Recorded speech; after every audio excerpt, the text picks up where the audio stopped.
New York Giant fans. How you feeling, Giant fans, coming off biggest win possibly since our last Super Bowl?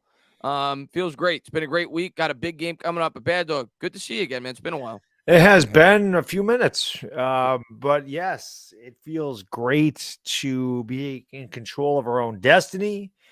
It feels great to know if we win one of our last three, we're pretty much a lock.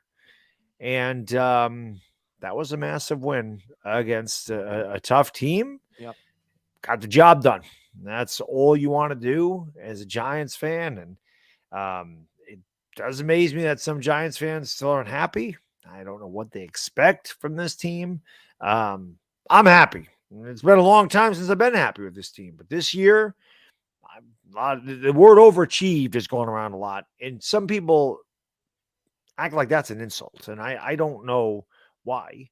I always would want to overachieve. If I set a goal and I smash that goal, why would I be ashamed? It's been a hell of a year.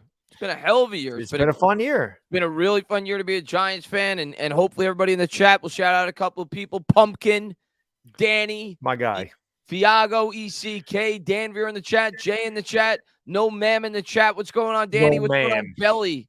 We got ECK, Green from LI, man. We got a lot of great supporters in here tonight, so we appreciate each and every one of you guys. But absolutely, listen, man, we talked about it tonight. To me, last week showed, and the moral of this team all year, like the best word to describe them to me is resilient. And last week showed it more so probably than any other week this year. I mean, they had, I'm not every reason to roll over. I'm not saying that, but they were getting destroyed. I mean, they lost 2 straight.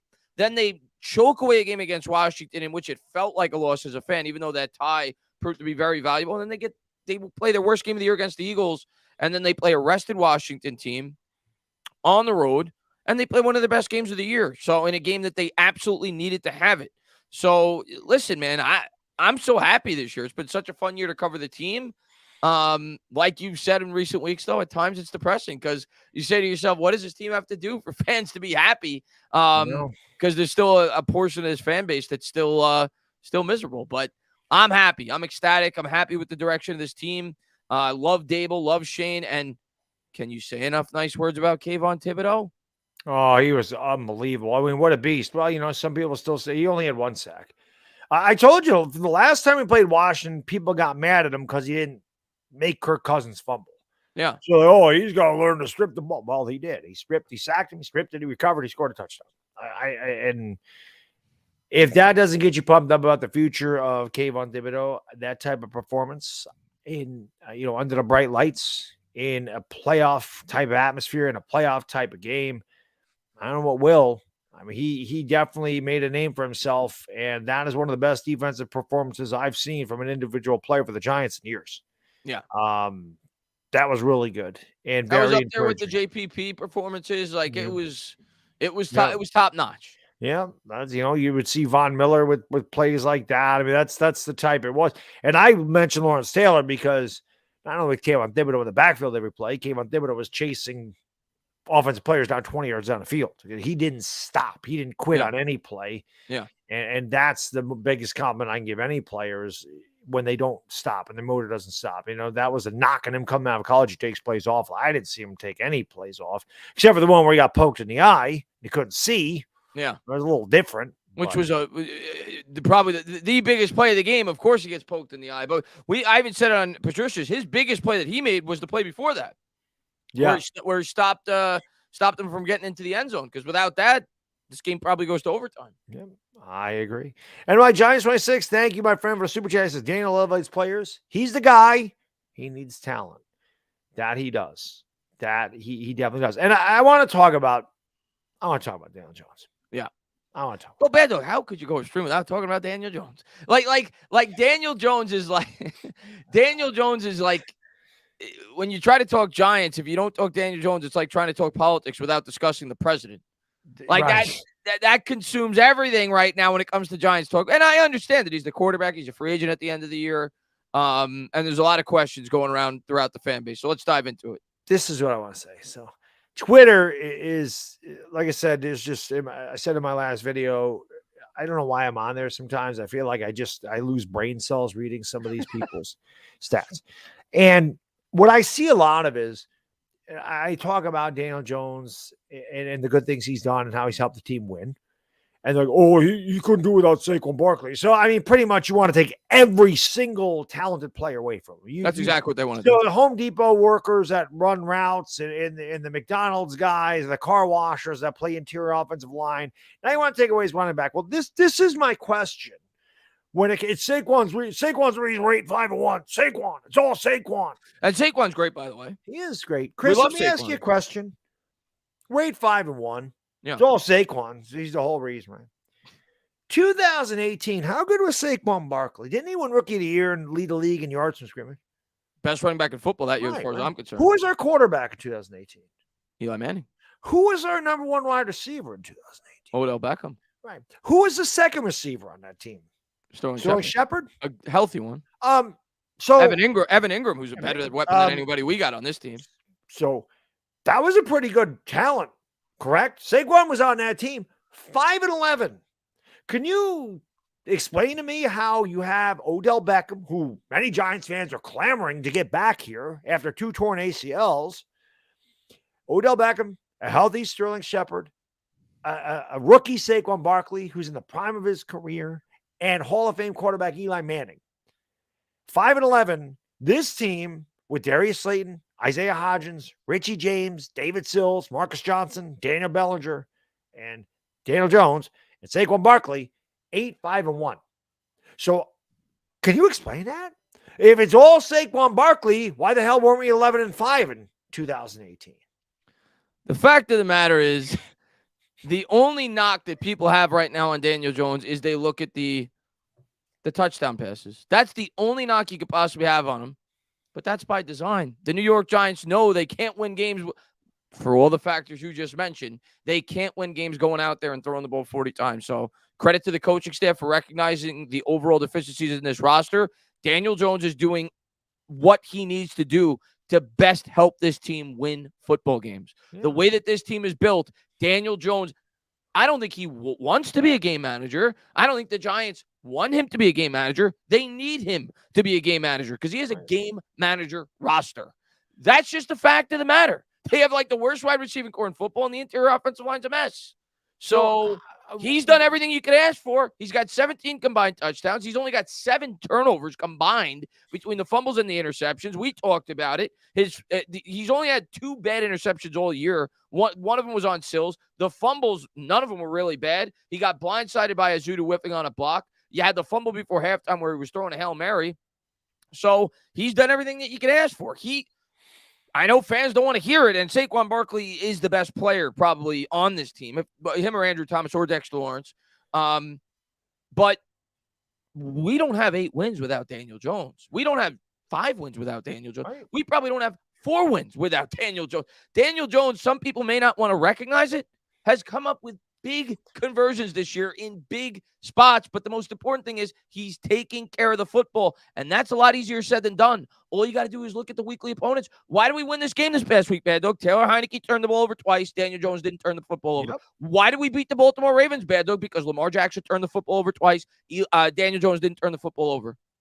Yeah. That is a major reason why we're winning these games. And he's coming up with crucial conversions. The 4th and 9 this past week, the 3rd and 9. Fans can say whatever they want. Daniel Jones is playing as good as you could hope for this year, and he has no support around him. Would fans be happier if Daniel Jones was throwing for 340 yards and 3 touchdowns and we were losing? See, I want to win. I don't give a damn about individual stats. I don't care. They mean absolutely zero to me. 2007, Eli Manning led the league in interceptions. We won a Super Bowl. Do you think I care that Eli Manning had a bad statistical year in 2007 in the regular season? I don't give a damn about that. I give a damn about the trophy that the Giants got at the end of the year. That's what I care about. That's what I care about. Yeah. I don't give a damn about individual statistics. It does not matter. This is a team game. I'm going to give you the perfect example, Baddog. Talking about quarterback statistics. Which quarterback was better? Just based off of having a brain and watching the football games. Which quarterback was better? 2011 Eli Manning or 2015 Eli Manning? Yeah, 2011 Eli Manning. by a wide margin, right? Yep. You know his quarterback stats are better, at least. Oh, 2015 is not close. He had 35 touchdowns, mostly doing his career. Because we won 6 games. We won 6 games, and Eli Manning in 2011, even though the stats say he had 29 touchdowns and I think 13 picks or 16 picks. 16, yeah. Was one of the top 3 or 4 quarterbacks in football that year. Absolutely. Stats don't tell the whole story. You need to factor in the surrounding talent, the roster, the situation, and what the quarterback is responsible for. So stats don't tell the whole story. Yeah, I agree. And my Giants, thank you, my friend. He says, love spending my Thursday with 2 men. We appreciate it. What's going on? A few hundred people in the chat as well. And my Giants, thank you again, my friend. He says, DJ is the guy. Just you wait. I think he's coming back. Yeah. I'll be shocked. I said, I don't know if he's the guy. I don't know what you mean by the guy, and I hope he ends up being the guy, which means 10 more years of him like we got with Eli Manning. That's what I hope. Right. He's the 2023 guy, and I've thought that for a while. I think he's going to be back here in 2023. Like I said, in August, I would have said you're crazy if you think he's coming back here. Yeah. And in December, I'm going to say you're crazy if you think he's not. Yeah. I just, listen, people are like, they don't believe in him. That's why they didn't go out and trade a 2nd-round pick to get Jerry Jeudy. No, they do believe in him. And that's why they didn't give up future draft capital to go out and get Jerry Jeudy or whoever these people wanted. We're not a wide receiver away from winning a Super Bowl. But I love how, what quarterback would have done better with the Giants? Do people really think if Tyrod Taylor was starting, we'd be 8-5-1? Can somebody honestly sit there and go, yeah, if Tyrod Taylor started, we'd be 11-3? I don't think if Tyrod Taylor started, we'd have 4 wins tops. Yeah. That's just the truth. Yeah. Yeah, exactly. Johnny, thank you, my friend. He says, fellas, let's hope my Eagles beat those delusional Cowboys and their fans so we can wrap up the division #1 spot. So possible Giants. I'll be honest, Johnny, I'm not worried about the Eagles. I don't really care what you guys do. I'm worried about the Giants. We have to take care of our own business. You're going to wrap up the spot anyway. Yeah, eventually. You may not do it this week, but you're going to do it. Yeah, you have it locked. It's a foregone conclusion. So you'll be fine. But yeah, I'm hoping we beat the Colts and we don't have to worry about you guys. But yeah, if you have everything wrapped up and you have the #1 seed, it ain't going to hurt us because I don't think you're going to play, especially with Hurts having a sprained shoulder. He may come back next week, but if you have everything wrapped up last week, you're not going to risk that. So yeah, if you guys clinch, and listen, I don't really care. I hate both of them teams. I hate the Cowboys and the Eagles. I can't stand either one of them. I'm going to enjoy the game on Christmas Eve, though. Oh, yeah. I love watching you two beat the shit out of each other. I enjoy that, too. I will say, though, and I'm definitely going to enjoy watching the game, but I will say it took a little bit of the excitement out of that game with the Cowboys loss last week. It did. It definitely took. It would have been a lot more juice to that game. Yeah. Yep, I agree. Again, my Giants 26, thank you, my friend. Feel like I'm Tuto going to a Philly game when I say Jones is the guy on Twitter. No fear. Yeah, you can't. There's one guy, and I don't remember what his Twitter name is. Not that I'd give him any shine, but there's one guy. I don't know why he keeps popping up on my feed. The dude is like taking a selfie of himself in the mirror, and in his description it says Fitness King. Anybody that claims himself to be a fitness king and has about 30% body fat, you can't trust that guy. Just tells you his opinion is delusional. There's nobody with 30% body fat that's a fitness king. I'm not a fitness king, and I have 7% body fat. Okay, I'm just a guy that works out, but I am certainly no fitness king. So, and that guy always talking about, oh, Anthony Richardson, Anthony Richardson. Like I said, most of the guys, I'd say 80% of the people talking about Anthony Richardson never watched Anthony Richardson play. And it's just a hot name on Twitter. So everybody's like, oh, Anthony Richardson. No. Big Blue Elo. Thank you, my friend. Sup, guys? Happy holidays. Happy holidays, everybody out there. Happy and let's holidays, go, G-Man. right. Thank you for being here, Big Blue. Let's go. Oh, Mello, thank you, my friend. Love watching y'all from New Zealand. Let's go, Gmo. Thank you. Good on my end. Thank you for watching from New Zealand. What time is it over in New Zealand? Always Friday afternoon in New Zealand. Is it? Oh, yeah. They're like a 12-hour time difference. 18. Right? Holy You're crap. way ahead. New Zealand's like maybe 16 hours ahead of New York. You're ahead of us. So yeah. there, it's already tomorrow. Oh, God, yeah. It's like 4 in the afternoon over there tomorrow. It's almost Christmas Eve. It's almost weekend for New Zealand. Wow. And it's summer. So they have football Tuesdays. Correct. Or Mondays. Football maybe. Mondays. Yeah. Yes, they do. Yeah, that's pretty awesome. New Zealand. That'd be a place. That'd be a pretty cool place to visit. But appreciate you watching from New Zealand. That's awesome. I love how far the Giants fan base is. We have a lot of guys from Australia, New Zealand, the UK. We got a couple guys from Denmark, Germany. They're That's all over, awesome. man. Ireland. Yeah. It's a lot of fun. Jimmy, They're thank all you for over. super chat. Daniel Jones has very few negative plays. Agreed.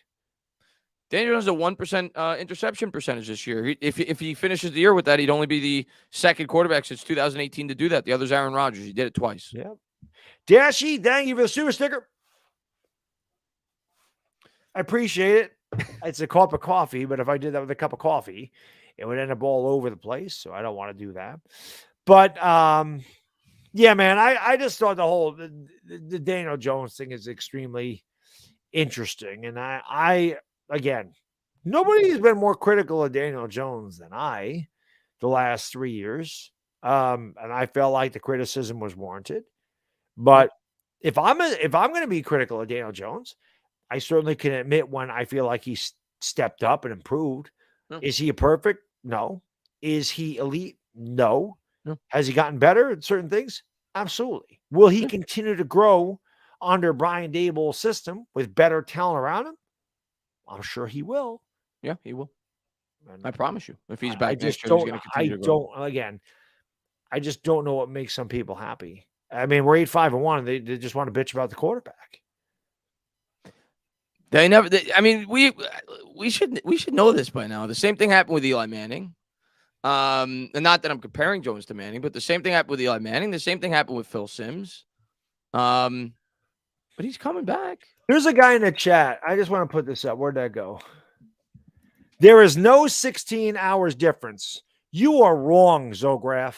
Let me take a look. Go to the world clock. It is 4:28 p.m. in New Zealand. And it is. I just looked. Hours. I just looked. 4:28 so p.m. You can take the L, buddy. You can take the L. Yeah, looks right. I just looked it up. You can take the L, sir. There is absolutely a 16-hour difference. Just saw it. The L.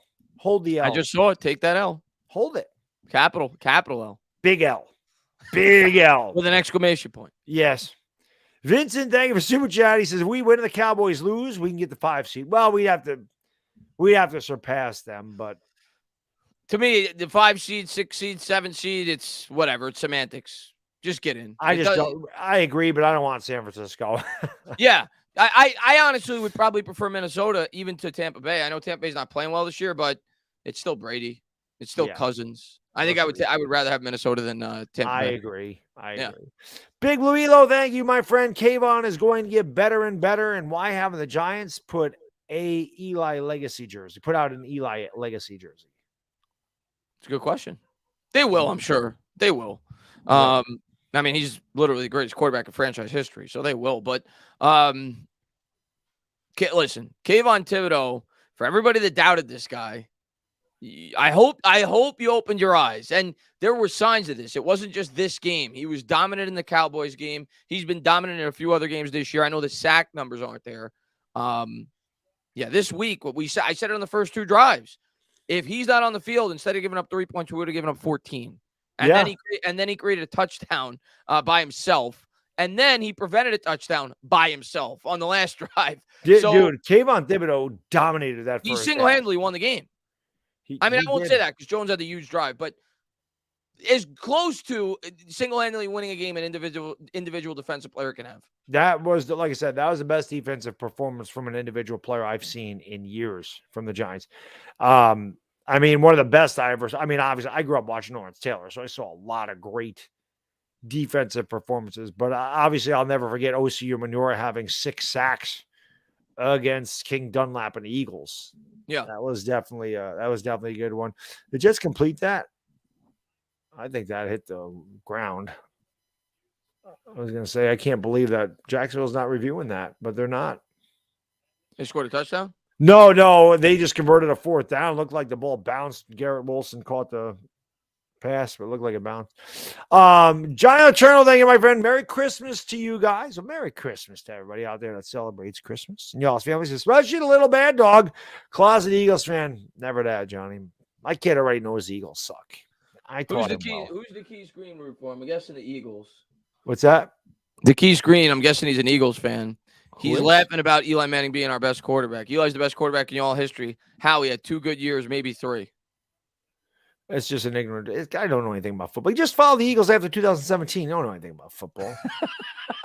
Eli Manning is better than any quarterback the Eagles have had in the history of the franchise. That's facts. That is facts. He says, having said that, Jones has improved drastically, him and Hurts. They both have. Yeah. They both have.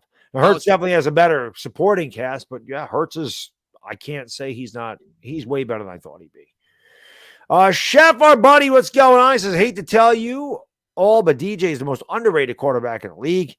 Him and this whole team will be feared when the Giants get some receivers, I believe. I'm starting to believe I think he's, I don't know who's the most underrated. I think he's underrated by a lot of members of this fan base. I'll tell you that. I think he's better than a lot of people. Like when I see people in the comments say Dalton's as good as him or Brissett's as good as him. Yeah, you're underrating him. He's better than that. He's much better than that. Yeah. I think he's a good quarterback. Yeah. Like Chef said, they're only going to get better. Yeah. As they get more talent around them. And thank you, my friend. He says, you choose Giants drafting a corner or wide receiver first round. I think it depends on who's there, but I think the offense is behind the defense. I would go wide receiver. I think we need a wide receiver. Bad. Yeah. Again, it's best. It's BPA for me. But if I had if everything was equal, wide receiver. That's what we need. I mean, multiple wide receivers we need. We need multiple linebackers too. We need a lot, and a cornerback, like you said. But my first pick is wide receiver. Yeah, we need that really bad. Yeah. Dashy, thank you, my friend. He says, time zone different matter, people. Come on, man. Take the L 1,000 times. That's right. Take the L. Dashy just hung 1,000 L's on that guy that told me there was no 16-hour difference. Listen, man, I do Laker games, and I got people from all over the world in those places, so I'm pretty good at the time zone thing. Yeah. And I know that's what I was going to say. I remember you always talk about how as soon as people enter, you know the exact time I know a lot because they're all over the place, and I do pretty much know them. Not all of them, but I don't know how far France is ahead of us or Germany. I know the UK is 5 hours ahead of us, and the Philippines is 13 hours ahead. Like I know certain things. I think Dubai's 10 or 11, but I know New Zealand was. There's parts of New Zealand that it might be 14 hours ahead, but New Zealand's way ahead of us. Yeah. Officer Ricky, thank you, my friend. He says, Daniel Jones is all right. Not a Super Bowl winning quarterback. And no, winning is not good enough. Tebow won a playoff game. Our running back is the best player on the team.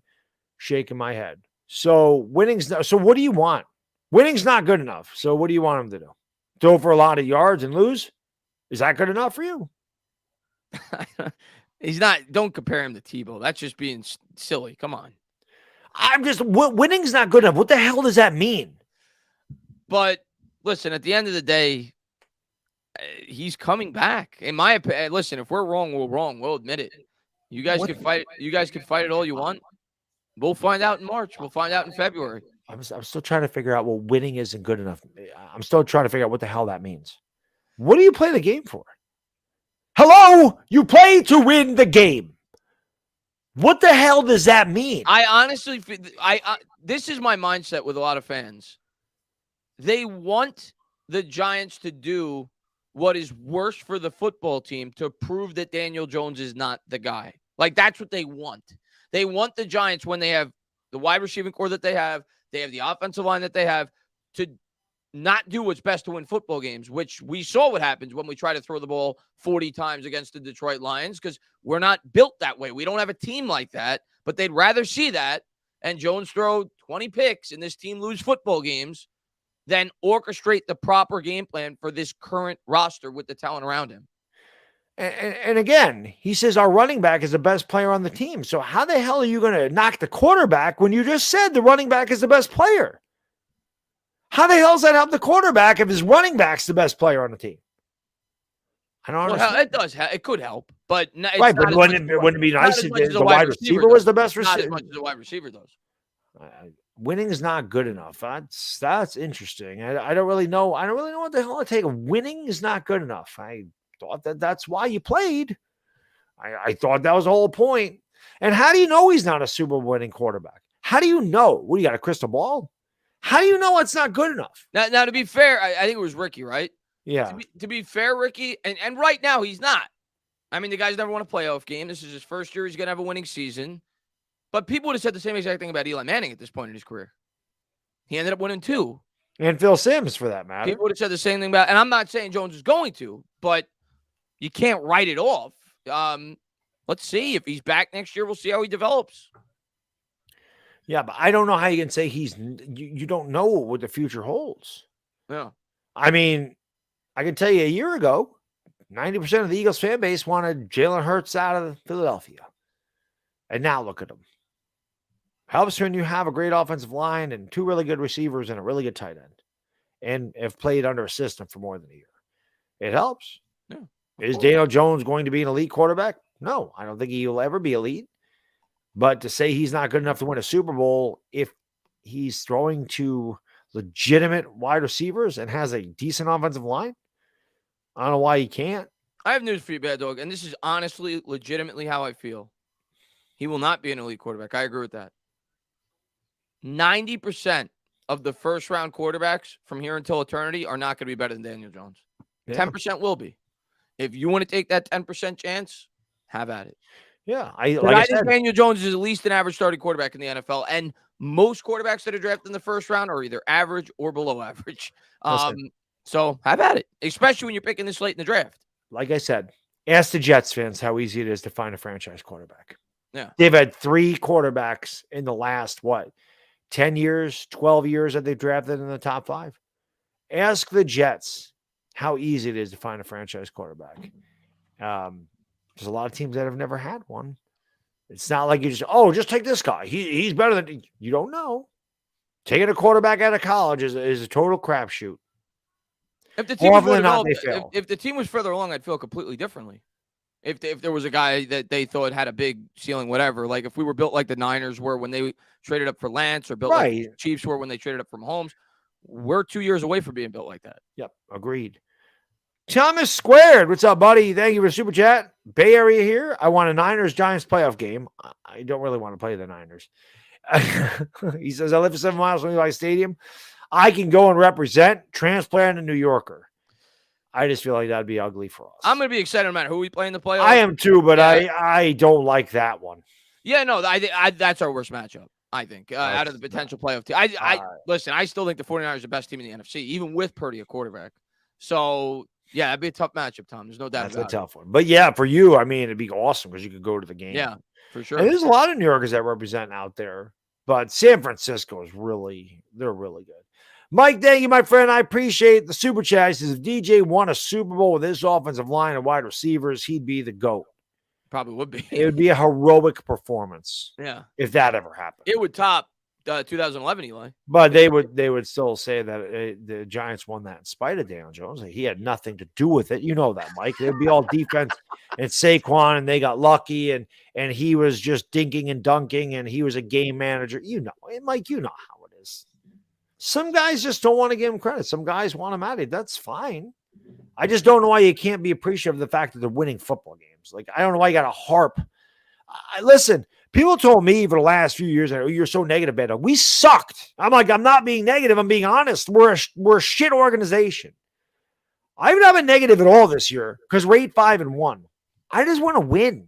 That's it. I don't care how. I don't care why. I don't care who scores. I don't care how we score. I just want to have more points than the opposition. At the end of the day, it's all I care about. I would much rather Daniel Jones throw for 160 yards and win 20-12 as opposed to him throwing for 378 yards and 4 touchdowns and losing 31-28. Of course. I want to win. It's not about evaluating our quarterback this year at this point. It's about winning games. And then the style of play that we've been running, it gives this specific team the best chance to win games. They're winning games. It's very much like the 97 Giants. Right. And I'm going to tell you right now, Daniel Jones is better than Danny Cannell ever was. Here's another thing. And this isn't really a compliment, I guess, but look at the two teams last week. Washington has better weapons by a mile. Yep. With all of our injuries right now in our defense, they have a better, in terms of talent, a better defense probably than we do. The difference in those two teams was the quarterback. Yep. And the head coach. But you put Jones on Washington, he's putting on much better stats with the weapons they got over there. With Jahan Dotson, you see some of the catches Jahan Dotson made in that game? Yeah. Do we got We wide don't have a receivers Terry that can do McLaurin. that? We don't have anybody close to Terry McLaurin. But we'll find out next year if he's back and they get him some help. John Eternal, thank you, my friend. He says circumstances matter, people not that hard. That's right. Circumstances do matter. Somebody said Baddog admitted he was wrong. Like, well, I admit I'm wrong all the time. I don't know why this. I've said this a million times. I'm married. I'm wrong every day of my life for almost 23 years. I'm wrong. I don't care if I'm wrong. That's the whole thing. Some people, I don't know if that's a blow to their ego. I don't know if that they're insecure about being wrong. I don't know why people always got to pump their chest out when they're right. I don't care if I'm wrong. I'm a fan. I'm not trying to get a job somewhere. And as I've said before, the analysts on all the networks that get paid millions of dollars, and that is their job, that is their career, they're wrong all the time too. Yeah. People act like, oh, you're wrong, like they've never been wrong in their life, like they've never made a mistake. No, I'm wrong about a lot of shit, and I don't care. Who cares? It's an opinion at the end of the day. Right? Who cares? Like, why is that a big deal? I've never figured that out. Yeah. I don't figure that. I don't know. Everybody's Would you- wrong. would you- would You're you- human. You're going to make a mistake. Yeah. Of course. NY Giants, thank you, my buddy. He says there are only 4 to 6 elite quarterbacks out of 32. The elite quarterbacks, Mahomes, Allen, Herbert, Burrow. Even though he's like teetering on elite for me, but I'll put him in there. That might be it at this point. I don't think Rodgers is elite anymore. I don't think Brady's elite anymore. I don't think Lamar Jackson's elite. I don't think Lamar Jackson's elite. No way. He was 1 year. He had an MVP year, but he's not elite right now. Watson, we'll see, but not yet. He's not, I'd say that's it. I think there's four. Yeah, there's not many guys who are like those are top, the absolute top tier. Yeah. Officer Ricky, thank you. He says winning a couple games in the regular season is not good enough. We won 8. That's not a couple. You have to think long term. I think we are. Quarterback position can't be mediocre anymore, which he is. Why can't they be mediocre? We just, out of the 4 quarterbacks we just named, how many of them won a Super Bowl? 1? Herbert's not made the playoffs yet. Right. Josh Allen hasn't got to the AFC Championship yet. And Pat Mahomes won a Super Bowl. Joe Burrow made a Super Bowl, hasn't won it. And I'll tell you what, Pat Mahomes looked pretty pedestrian against Tampa Bay in that Super Bowl when they couldn't protect him. And he had Tyreek Hill. He had Travis Kelce. That was a pretty damn good offense. Yeah. It's amazing what happens when your quarterback is under duress on a consistent basis. And their performance is inconsistent. D-Vibble said, don't forget to put Dak in your top 5. Dak? Oh. Top 5 of what? I'm going to He show you might be top 5 in the NFC East. Top 5 of what? Cowboy fans don't even like Dak Prescott. Yeah. Well, there was a debate between him and the backup, Brush, right? Listen, Dak. Here, I'm going to show you my favorite stat this week that I saw on Twitter, by the way. Dak. You got to be kidding me. Share this with the chat. This is my favorite Dak stat. There you go. Hold on. Here it is. This is my favorite Dak stat. Oh, interception rate. Interception rate this season. Lowest in the league. Daniel Jones. Highest in the league. Dak Prescott. No, Dak's elite. Dak's elite. And Dak has CeeDee Lamb, Tony Pollard, Zeke Elliott, Michael Gallup, good offensive line. Been in that system, God knows how long. That's not really elite. It's not really elite.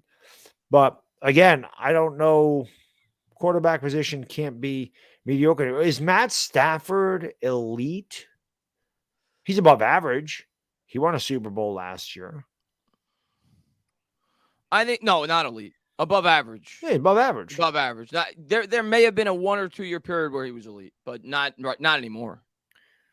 And also, maybe Daniel Jones can be better than mediocre if he actually had something to throw to. The fact that you're calling him mediocre right now with that team. I think he could be. I don't think he could be elite, but I definitely think he'd be a good, better than average quarterback. Right. Definitely. Yeah. Yeah, he doesn't have elite skills. Yeah. But he's got underrated skills, though, by many. I don't think you need to be elite to win. You can't be crappy. Yeah. But again, like I said, man, you ask the Jets fans how easy it is to find a franchise quarterback. They've drafted 3 in the last 12 years in the top 5. None of them have stuck around. Darnold was gone, Sanchez was gone, and they're already looking to replace Zach Wilson. You can't just go, we're going to get this guy out of college and he's going to be great. That's not how it works. A lot of it has to do with the system he goes to. A lot of it has to do with the players around him. There's a lot more than just, look at the guy in college. No. I don't know. Dan, thank you, my friend. He says the same people that get on your case about being wrong are usually the ones too afraid to put themselves out there. By the way, Chris, congrats on Correa. I forgot about that. Yeah. Dude, I woke up. I had to go to the bathroom at 4:15 in the morning, and I woke up and I don't even know why I checked my phone, because why would I check Twitter at 4:15? But for some reason I did, and all of a sudden I see all these tweets about Carlos Correa signing with the Mets. What a surprise that was. Steve Cohen means business. Steve Cohen. Yeah, the Mets. I saw the Mets in free agency this year spent over $800 million. Their payroll, when you factor in like the penalties or whatever, they said it's approaching $500 million this year now. It don't matter. Steve Cohen doesn't care. Steve Cohen doesn't care. I don't care. Yankee fans better not be pissed off. Good for the Mets. It's George Steinbrenner. It's modern day George Steinbrenner. Yeah, good for the Mets. But yeah, I mean, listen, we got. At the end of the day, it doesn't guarantee a championship, and I know this because the Yankees spent a ton of money and didn't win a lot. It does not guarantee a championship. It gives us a chance. I didn't even know though. Like I didn't know that. I'm like, how the hell did the Mets get cracked? I didn't realize that he failed the physical with the Giants. I thought he was done. Now the one thing I know, and I don't want to make it a baseball thing, but there's a lot of talk about Fernando Tatis Jr. going to the Yankees. And at first, I didn't understand why. And then I saw they signed Xander Bogaerts to an 11-year, $280 million deal. So I'm like, why do they need 2 shortstops making a ton of money? You don't know. The Yankees have a lot of really good prospects. I think the Yankees are going to get Brian Reynolds, but there's no other free agents out there that really for the Yankees to go after. I was happy they got Rodon. We need pitching. So you always need pitching. But yeah, the Mets, good for the Mets.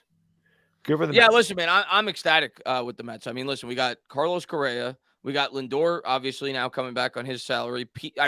Our infield is one of the best infields of baseball. I mean, one of the best in a long time between McNeil, Pete, Correa, and Lindor. Plus, we got Alvarez coming up, one of the best young prospects in all of baseball. We brought back Nimmo, Marte, on our pitching. I mean, we got Verlander, we got Scherzer, we got the Asian pitcher who a lot of people like. I can't remember his name off the top of my head. Yeah, what was it? Sanga, yeah. Sanga, we got him. And we improved the bullpen. We brought in Dave Robertson. We brought in a lefty. Rumors were looking like the Mets got to be the favorites coming out of the NL East. And the NL East is really good. They may not win it, but they got to be the favorites starting the year. Fabian, thank you, my friend. Have the haters tell us what makes him awful. I can tell you, they say that he doesn't throw the ball down the field. That he's a one-read quarterback. I can tell you all the things I hear. One-read quarterback, doesn't go through his progressions, doesn't throw the ball down the field, doesn't take chances, always wants to dump it off. That's what's going to say makes him awful. Does that make him awful? No. What it makes him is not aggressive with a bunch of wide receivers that have a hard time getting open initially. And when you have your interior offensive line collapsing, it's hard to have a lot of time. Those receivers take a lot of time. It's not like Justin Jefferson where it's one step and they're 2 yards open. Mm-hmm. It's not that easy. You get him a guy like that, he probably would be able to locate receivers down the field if they could get separation on the field. Yeah. But it is what it is. Some guys just, whatever. They want that shiny new toy. They're sick of Daniel Jones. Maybe he doesn't have the personality. Like maybe Daniel Jones is too plain for them. Maybe he's not exciting. He's not, I'm trying to think of a guy with a big personality out there. I don't Baker Mayfield. Right. But, I don't care. Josh Allen. He's not Josh Allen. You don't just find Josh Allens. You don't just find Pat Mahomes. They're not around. Yeah. So like there's 4 Pat Mahomes coming out of the draft this year. No, they're right. Huh? Pat Mahomes comes out of a draft once every 10, 12 years. Trevor Lawrence may be elite in a couple of years. He ain't there yet. He's got elite skills. And he is certainly working in that direction. And by no means am I like crapping on Lamar Jackson. He's very good. But I hear people say, and I saw somebody in the chat, it reminded me of, and somebody brought up Lamar Jackson earlier. people like knock our quarterback for his stats. Like they destroy Daniel Jones for his stats. Lamar Jackson, his last 2 years, has a combined 33 touchdowns and 20 picks. And if you go back to last year, if you take away one game in which he threw for almost 500 yards and 4 touchdowns and no picks, he had 12 touchdowns and 13 picks. Yeah. But people just look at our quarterback stats. Like Lamar Jackson's not putting up good stats. And then they say, well, Lamar Jackson knows nobody to throw to. He's got a lot more to throw to than Daniel Jones does. You know what? Daniel Jones doesn't have a Mark Andrews. So I just don't. He won an MVP 4 years ago. And so somebody say he won it 4 years ago. Yeah. Yeah, Cam Newton won an MVP too. Ryan won an MVP 6 or 7 years ago. Cam Newton, outside of that 1 year, won MVP, never threw more than 24 touchdowns in any year. Yeah. You know, Mike, thank you, my friend. He says they want a quarterback who's right. They want a better Matting. I don't know who follows me on Instagram. There was a guy that actually sat there and told me Daniel Jones was no good because his Matting rating was only 73. And I'm like, this is the problem with today's fan. When you're judging somebody by their Madden rating, you don't know anything about football. Nothing. Yeah. Nothing. Jimmy, thank you, my friend. I appreciate the super chat. He says Daniel has all the physical tools. He throws absolute seeds on middle routes. I think his arm is better than his legs, but his head is 10 times better. And that's the thing, Jimmy. That's the thing that's impressed me the most this year about Daniel Jones is his decision making and his progression, his ability to feel the rush where he steps up away from the blindside pressure, where the backside pressure, rather. He wouldn't do that last year or the year before. He would get hit and lose the ball. He feels that now. He still takes his sacks, but he's way better at certain things inside the pocket. It will be nice when he has more talent around him. Oh, yeah. No doubt about it. It's really it's that simple. I agree. I've always thought Daniel Jones had the physical tools to succeed. It was in here that I thought he was, and he does need to get better. He's by no means is Daniel Jones a finished product. But he's taken a big step forward this year, I think. Yeah. And I see Troy in here. He was a great supporter of Bulls. I'm not trying to knock Lamar Jackson. Lamar Jackson is a very good quarterback. I'm just saying people bash our own quarterback because of his stats, and then they say, I want Lamar Jackson. Lamar Jackson's stats aren't very good either. This guy says, how does Evan Ingram look without DJ? Evan Ingram, I'm going to tell you something right now because I have a stats of right now. Evan Ingram in the last 3 games has 25 receptions. He has 61 in the entire year. So the entire season before that, he had 36 receptions and 1 receiving touchdown. He had 1 massive game against the Titans that bolstered his stats. He was horrible at the beginning of the year. Horrible. He has 4 touchdowns. You know, Daniel Bellinger has 3 touchdowns. And he's played like half the games of Evan Ingram. Yeah. Food for thought. He also plays in an offense, and they said this when they signed him, that what's his name? The head coach there, the former Eagles coach. Peterson knows how to use tight ends. Yeah, it also helps that Evan Ingram catches the football. Because I know that's Daniel Jones' fault too. Oh, Evan Ingram dropped it again. Oh, Evan Ingram batted up in the air and it was intercepted again. That's on Daniel Jones' fault. He hit him right in the hands. I'm curious to see how many drops he has this year. He did nothing until the last 3 weeks. Nothing. Yeah. But he's having a great year. It's amazing how one game we have 11 catches, 462 yards, and 2 touchdowns to bolster your stats. Again, stats are not the end-all, be-all. They tell half the freaking story. Yeah. NY Giants 26, thank you. Previous regime installed safe football in head. I don't know what I'm not going to give. Listen, I'm not giving the previous regime any credit. Screw them. No, I think he's saying that he doesn't throw down the field more because of the previous regime. Oh, I don't think that's the reason, though. I think it's because they don't trust the offensive line to hold up. Whatever it is, I'm just glad he's playing better. Honestly, yeah. I do. Diego, thank you, my friend. Aloha from Mexico. What do you think if Aaron Donald retires and McVay walks? Would you give up a first and 2 seconds for him? I know it's almost impossible to happen, but just want to know your thoughts because no, we have Dexter Lawrence. I'm not giving Aaron Donald $30 million as a defensive tackle because that's a position we're good at. We have Leonard Williams and Dexter Lawrence. We don't need another DT. That's like the one position we don't need. Yeah, and he makes a lot of money too. Oh man, Trevor Lawrence just got absolutely wiped off the face of the earth. Did he? Up, though. Oh my God, he got killed. Wow. They're gonna win though. Jacksonville's gonna Jacksonville's gonna make the playoffs. That was like the Leonard Marshall thing. Well, I wasn't blindsided, but he got planted. That was a big hit. It was a big hit. He got up though. Yeah, but I wouldn't pay for Aaron Donald. No way. We need wide receivers, cornerback, inside linebackers. So yeah, I don't think I would either. And I don't see them trading him either. But if they did, I wouldn't. If they wanted to give us Cooper Kupp for a first round pick. How old is Cooper Kupp? He's still pretty young, right? Yeah. Even though he just tore his knee up, but I think I would still take a chance at Cooper Kupp. I don't think they're going to do that either, but I don't think Aaron Donald is. I think we have other things we got to do first. Chris, thank you, my friend. Appreciate it. By the way, Chris sent me a picture on Twitter of him and the GOAT, Lawrence Taylor. Nice, awesome. Yep, LT. That is the GOAT. My guys, little emoji there. I know it's early to talk about the draft, but I really like Jalen Hylett, wide receiver from Tennessee. A lot of people do. Merry Christmas to both of you. I like Jalen Merry Christmas to you too, Chris. Yeah, and Merry Christmas, yes. Happy holidays to everybody out there, whatever you celebrate. But I like Jalen Hylett myself. I'm definitely more of a Quentin Johnston guy, but I don't think he's falling to us.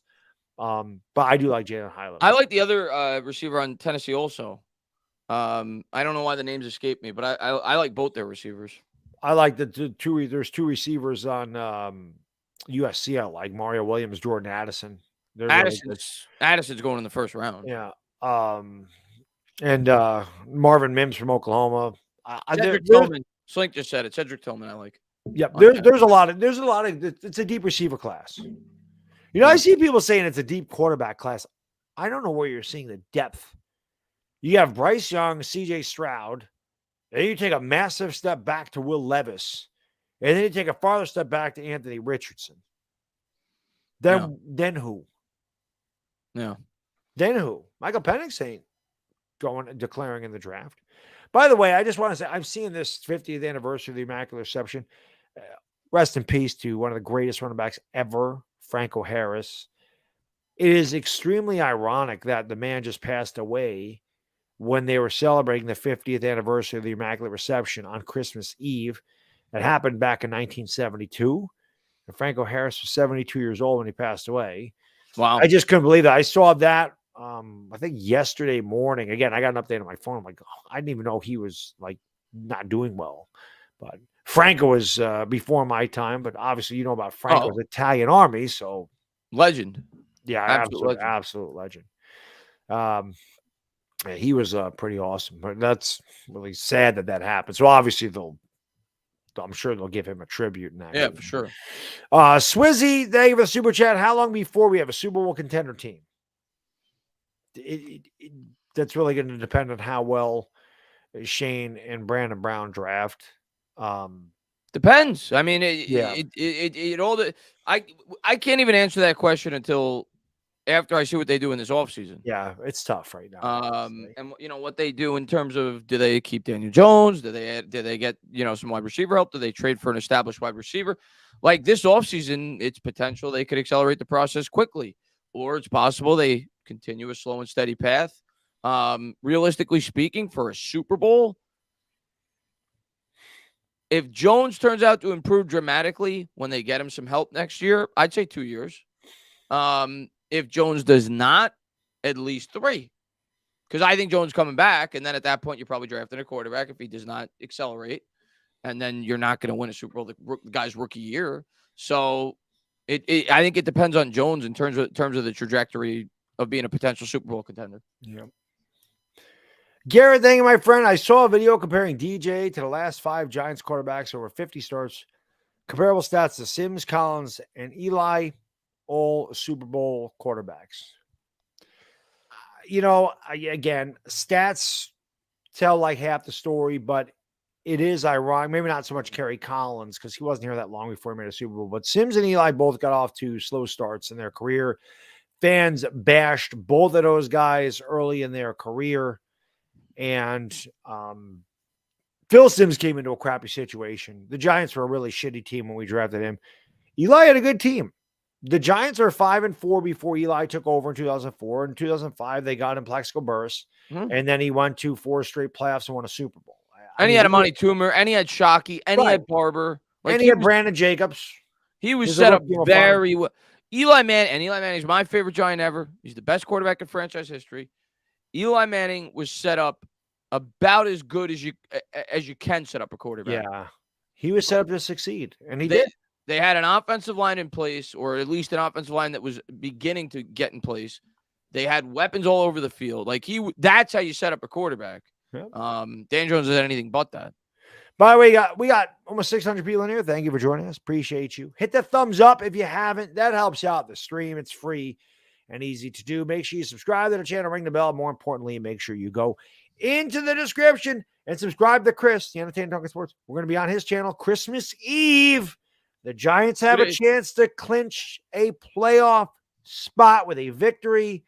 And out of these 3 teams, 2 of them losing, Washington, Detroit, and Seattle. If 2 of those 3 lose and Seattle's playing at Kansas City, Washington's flying across the country to play at San Francisco. Those are 2 very possible losses. If we beat Minnesota, it's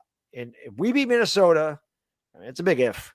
Yeah. If we beat them, Seattle loses. Washington plays at 4 o'clock. We all sit back. We're eating our Christmas Eve dinner, having a few drinks, hanging out family, whatever you're doing.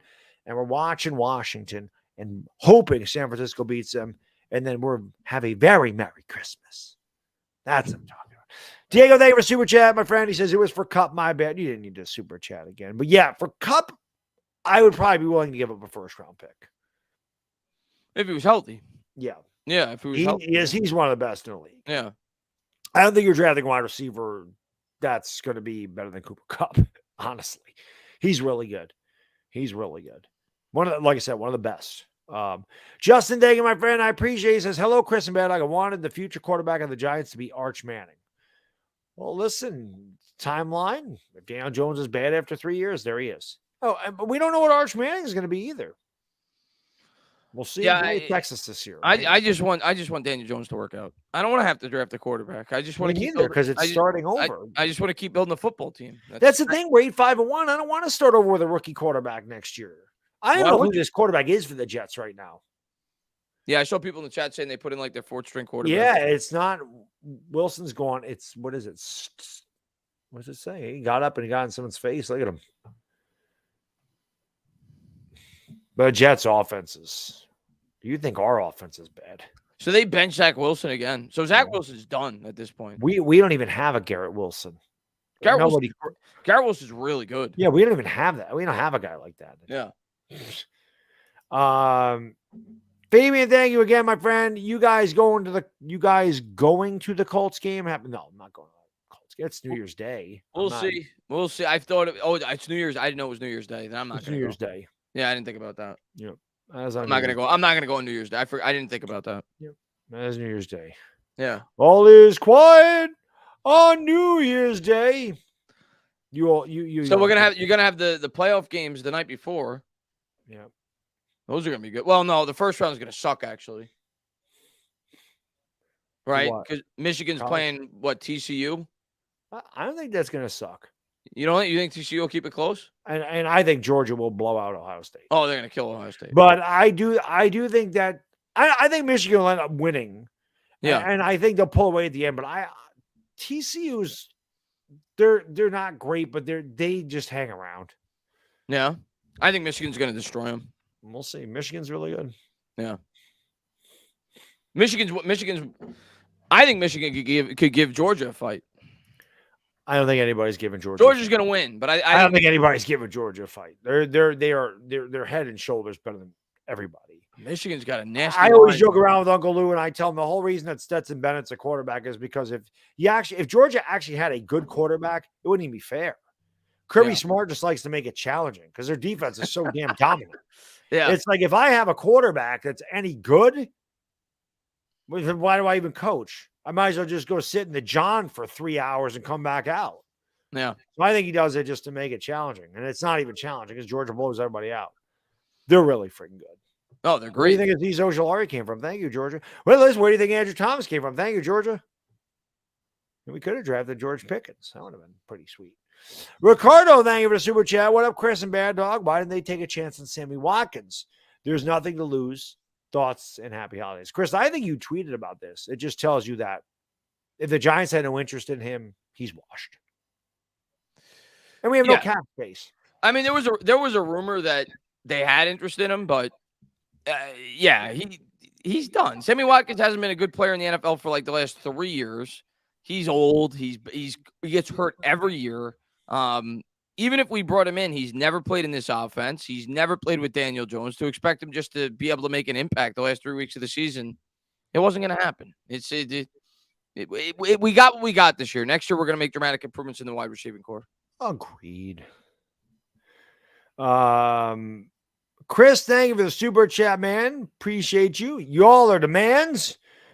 How can we be the man when you demand? Bring back DJ. I think you're going to get your wish. I'd be shocked if he's not back. Like I said, in August, I'm sitting there telling you I'll be shocked if he's back. Everybody's saying it now, too. I mean, everybody's saying it. We've been saying it for about a month, but Chris Sims coming out and saying it now. I saw a lot of people have come out and said it this week, I've seen. So I think Jordan Renan came out and said it this week. So he's coming back. Yeah, he's coming back. I agree. And listen, Lawrence Tynes, you had him on your channel and seemed like an awesome dude. And he said himself, he lives in the Kansas City area, and he said he knows a lot of players, former players, have no affiliation with the Giants. What do you say, like 15 guys, say Daniel Jones is a real deal. I think that speaks volumes. And the former players are going to spot quarterback talent a lot better than we are as fans. We didn't play in the league. We have nothing to do with the league. We give our opinions. But we have no formal background on that stuff. So I'm going to trust that opinion over anybody else's. Mike Gorga, thank you, my friend. I shot TV spots of Franco in the 90s. That's awesome. It's pretty awesome. Great guy. Yeah, Franco seemed like a good dude. He always had that reputation, Franco Harris.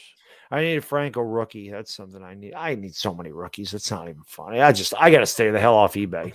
That's probably going to go up a lot now. Yeah, I mean, I'm not going to do it now because he just passed away. It gets people. You know what it is. He was great, but there's, like I said, there's so many. There's a guy that collects cards and has collected cards for 33 years. There's so many great cards out there that sometimes there's guys that you don't think about until something like that happens. You're like, oh yeah, I forgot how great Franco Harris. I'm going to go buy it, and then you pay double what it is. That's what it is. But I know not to buy it, but it's something to put in the back of my head. Yeah, I get a Franco rookie.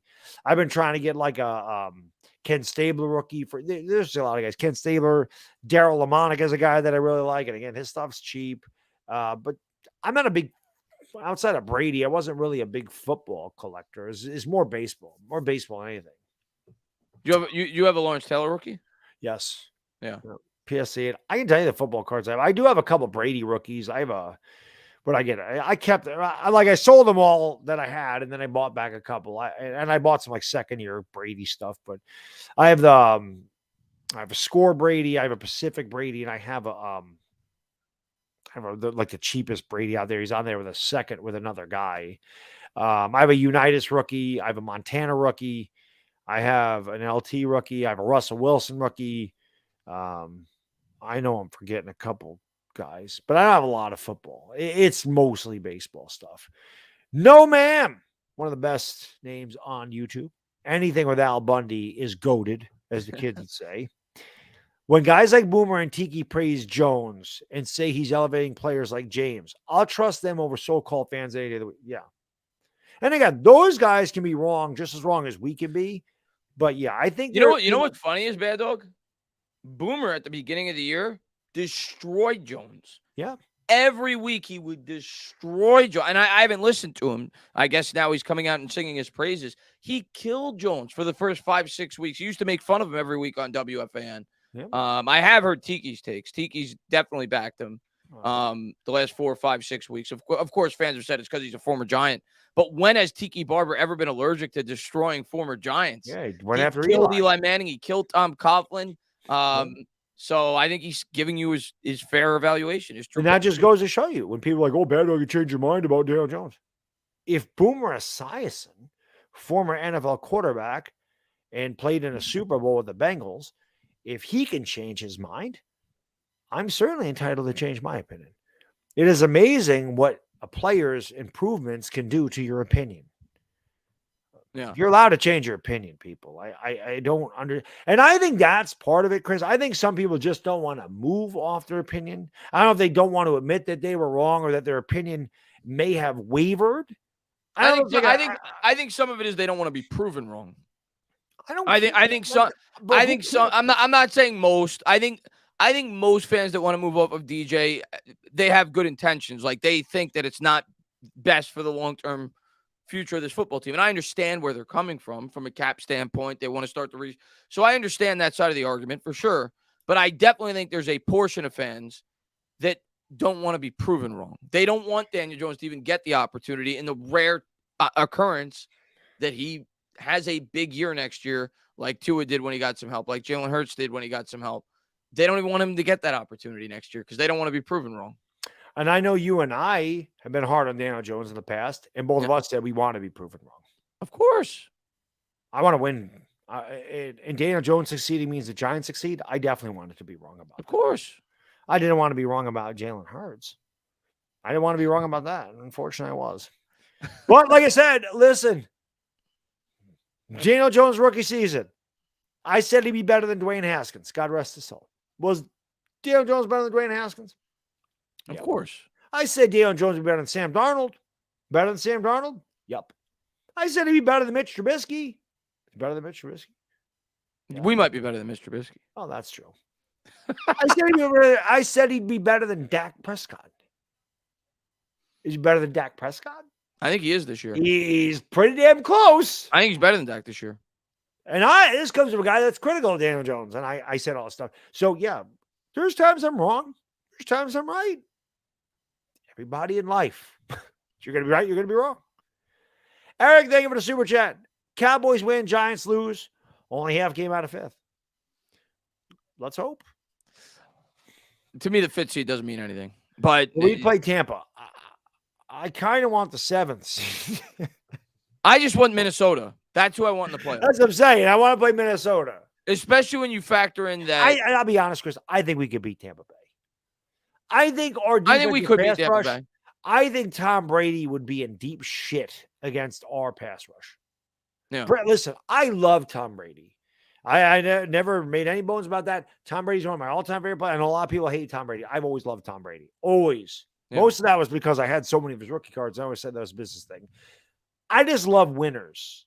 I love guys that – I love the fact he's won 7 Super Bowls. I love the fact he's not afraid to rip his offensive lineman. I love the fact that he's really hard on himself. And I love the fact that the dude is my age and still balling, okay? Well, he's – but Father Time catches up with everybody. And Brady's had a bad year. Brady is not Brady. Brady needs to go. Brady's done. Yeah. Oh, I Brady's think we can beat that. Yeah, I think we can beat them in Minnesota. San Fran ain't happening. So I just laugh at these comments. There's no fly, and I shouldn't be giving him attention, but he says outrageous. Like he said, Andy Dalton. I could tell when people in the chat are box score watchers and when they actually watch the quarterbacks play. He says Davis Mills could do the same thing Daniel Jones is doing. Like, what are you talking about? What are you talking about? Listen. Go ask your mommy for some attention. Go get tucked in, get a warm glass of milk, cut the crust off your bread. The Texans have one win this year. This has become one of my favorite sayings. I hope that no fly zone has somebody help Velcro his shoes in the morning.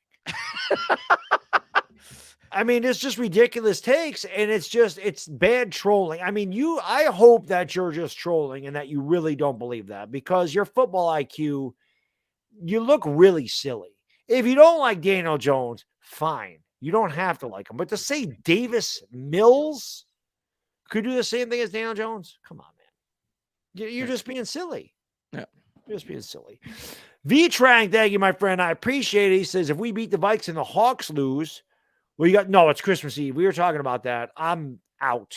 No, Christmas Eve, I'm out. Yeah, I'm lucky that the boss, that my wife is allowing me to do the Giants game at all on Christmas Eve. But yeah, I'm not. I'll be long gone. I'll be at No flies. Well, get out of here then. If we're ignorant, why are you in here? Why would you listen to people you think are ignorant? Get out of here. I'll tell you what, no fly zone. Why don't you make your own channel, put your opinion out there, and let people judge you? Because Davis Mills sucks. I'm just saying. Listen. YouTube's a free format. You need a cell phone. You need a channel. You have a channel already. Record your videos. Start making videos. Let people judge you. That's that simple. I love when those are my favorite people on Twitter too. People who think they're professional film watchers. As if they know every read that the quarterback's going to, how they know the design play and they know what the first, second, third, and fourth reads are. Whatever. I mean, people just need a hobby. I mean, I feel bad for those people because I know they don't have anything else in their life. Yeah. And it's sad. It's just sad because it's just confoolery. It's ridiculous nonsense, but keep spewing it. I don't even care. I'll be honest, Chris, I don't even give a shit anymore. I'm so used to some of the stupid things. And it is what it is. If you think Davis Mills is better than Daniel Jones, God bless you, sir. Have a Merry Christmas. Emmanuel, thank you for the super chat. He says DJ played us out of drafting a quarterback, which few of us thought he'd do. There won't be a better option for next season, so I say bring him back. They're bringing him back. I think Chris and I agree. I think a lot of the chat agree. Listen, I said this in my last video. There's 10% of the fan base that believe no matter what Daniel Jones does, he can't do any wrong. He can't do any wrong. If he messes up, it's everybody's fault but his. And then there's 10% of the fan base that no matter what he does, he can't do anything right. No matter what he does, no matter how many games he wins, no matter how many winning drives he has, no matter how few times he turns it over, he can't do anything right. Some people just, no matter what he does, they win in spite of Daniel Jones. And then no matter what he does on the other side, they lose because of everybody but Daniel Jones. But I think 80% of the fan base understands that Daniel Jones has taken a massive step forward with very little talent around him in the first year of a new system. He's not going to get 6 years, $240 million, $260 million. He's going to get a 3-year, $80 million deal. We're going to have about $17 million against the cap, the ability to get out after 2. And that's what you want. Yeah. I'd much rather bring the guy back with the ability to get out after 2 years and build some talent around him. That's what they're going to do. And if he stinks, you bring the quarterback in a much better situation. Yeah. So, Vincent, thank you, my friend. Appreciate it. Sup, boys. Had to say this real quick. But y'all think DJ has improved so much quickly. He made some tough throws going down on Sunday under pressure. Coaching matters. And coaching is getting a lot out of him based off the surrounding roster and everything else. So, yeah, I think he's a much better quarterback this year. Yes. This next super chat, Chris, you ready? Yeah, let's see it. Chris, thank you for super chat. Not a sports question. Do you consider Die Hard a Christmas movie? No. I've been in this debate with several people. I've been in this debate with Baddog. Yes, whenever anybody ever asks me what's my favorite Christmas movie, I say Die Hard. Die Hard is my favorite Christmas movie. It is a Christmas movie. I love Die Hard. It is not a Christmas movie. It takes place on Christmas. It's a Christmas movie. But it's not about Christmas. It's not about Christmas. Die Hard's my favorite Christmas movie. I count it as a Christmas movie. You know what it is? It's a fantastic movie, whether it's a Christmas movie or not. It's one of the greatest movies of all time. It's fantastic. Yeah. I forgot who turned that down. Somebody turned that down. I don't think it was Sylvester Stallone. Somebody turned that movie down. Yeah, I saw. Now that you mention that, and Bruce Willis got it. Yeah, I saw the behind the scenes. I watched it a couple of years ago on that movie, and Bruce Willis was like their 5th choice. And at the time, Bruce Willis was like, he was just in Moonlighting, right? That was he was on like a TV show. Yeah, it was almost like comical that they elected him to be an action star because that was kind of like that was like during the golden age of action stars with Stallone and Schwarzenegger, Arnold, right? And Steven Seagal. Well, yeah, Steven Seagal was coming into his own. And people were highly questionable that they chose him to be the guy that played that part, but he was perfect for it. Yeah, it was awesome. Big Daddy, thank you, my friend. Appreciate it. No expert. DJ has the tools. Seen enough NFL quarterbacks. I'm not an expert either. And like I said, Chad will tell you, I've been even at the beginning of the year, extremely critical of Daniel Jones. He's won me over. It's plain and simple. He's done enough in my eyes that I think he deserves to come back here. And I've said this a million times, and I'll probably say it a million more. In August, I would have never said that. Yeah. Ever. Yeah. So he's awesome. Bodo, thank you so much, my friend. Cheers. And of course, he's a Steelers fan, and he's a little older than me. That's why the Boto winter jersey that I have is number 47 for the great Mel Blunt. He says, R.I.P. Harris, may the mighty magnet immaculately receive you in the afterlife. Merry Christmas, dog. Merry Christmas. Chris, I love you guys. And my Christmas present to you is you're the best, and I'm the second best. But how can we be the best when you're the best, Bodo? Merry Christmas, Bodo. We appreciate all the support you always show. Yeah. Thank you for being here. And he's awesome. R.I.P. to Franco Harris. Absolutely. I know that hurts Steelers. I mean, anytime you lose a legend from your organization, it sucks. So again, it's not like, we know these guys, but they're obviously, and I don't know how old Bodo is. I forget. I know he's a few years older than me. He's in his 50s, but if you grew up in the 70s, it's probably a big part of your childhood. Like, listen, I don't know when God, whenever this happened. I mean, I hope we don't have for a long time. But if Lawrence Taylor passed away, it's gonna kill me. You know what I mean? So, it's just things like that. When you grow up with certain guys, sure. I didn't grow up like I was too young to remember Thurman Munson, but I know my dad was pretty torn up about that because that was his guy. The players, they'll never know you, but they make a big impact in a lot of people's lives. They really do. Of course.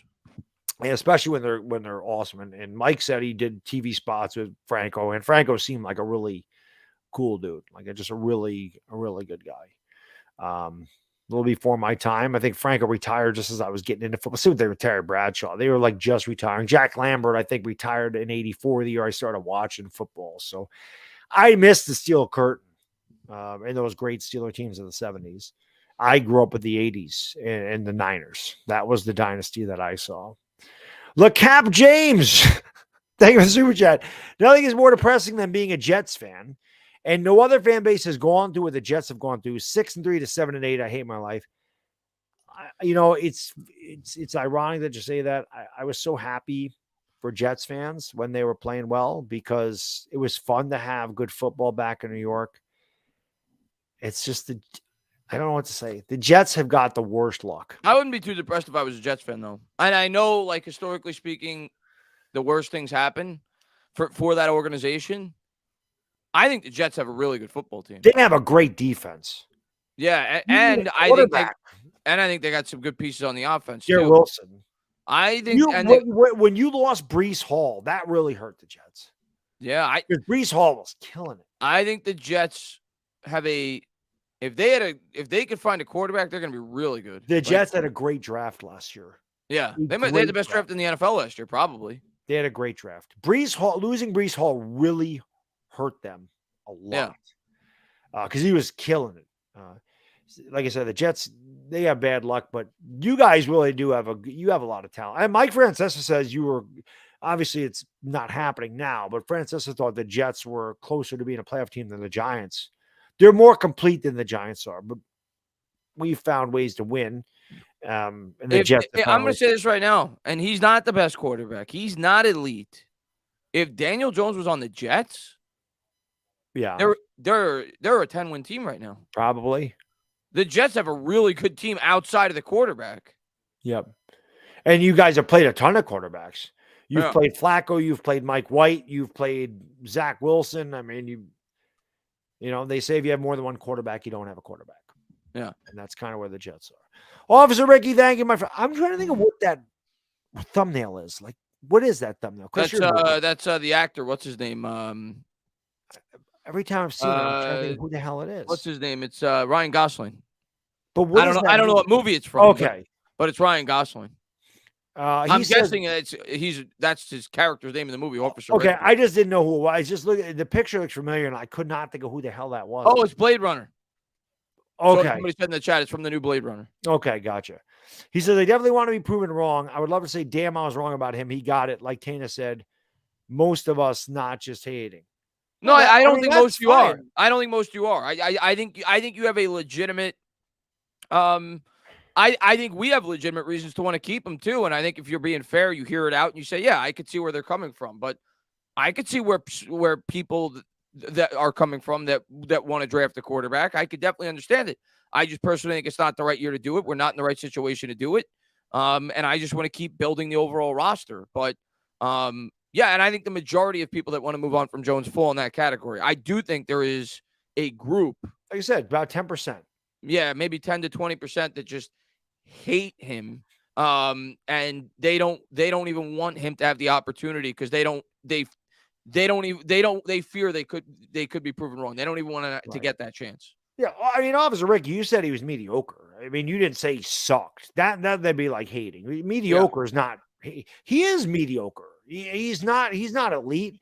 He may. I mean, with the right team around him, I definitely think he could be an above average. It's very good. He'll never be elite, but I definitely think, like I said, mediocre with what he has around him. That's pretty good because there's not much there for him to throw to. Like I said, you put another quarterback, you put Dak Prescott on the Giants. Dak Prescott, the Cowboys are what? What is Dak Prescott? So they're 10-4, right? And Cooper Rush was 2-1. So Dak is 8-3, right? Daniel Jones is 8-5-1.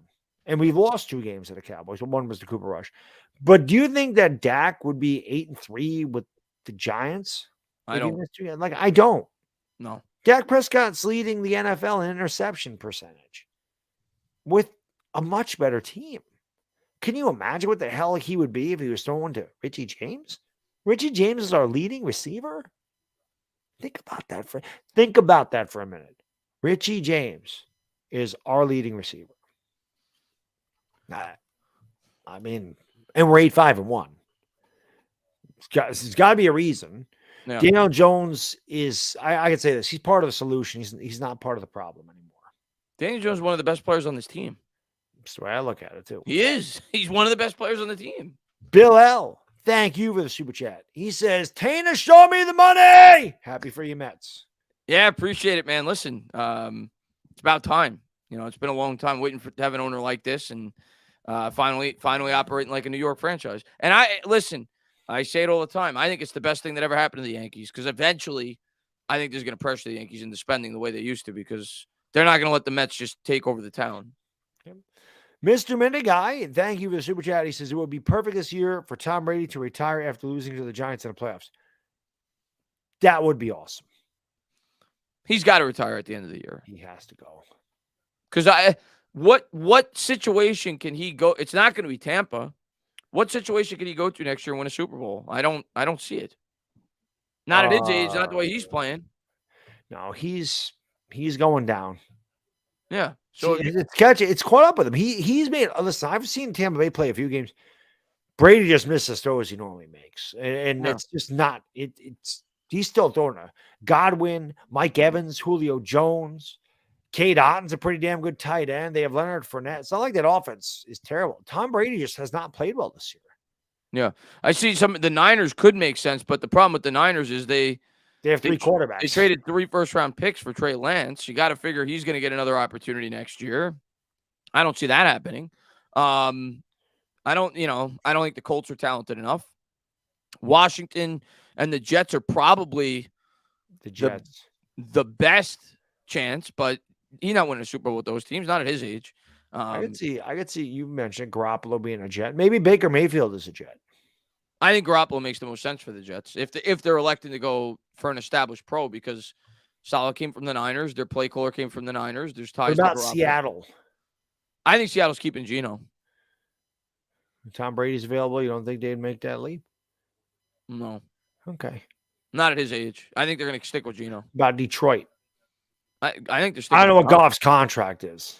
I think going into the year, I would have said for sure they're going to draft a quarterback next year. But the way Goff's played this year, I think they're sticking with Goff. Now, they have 2 first-round picks, so they may draft a quarterback. He could sit and learn for a year, but Goff's playing well this year.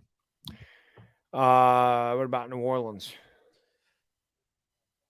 I don't know if they have a first. Does New Orleans have a first-round pick? No, the Saints have. I'm saying for Brady. I mean, the Eagles have it, rather.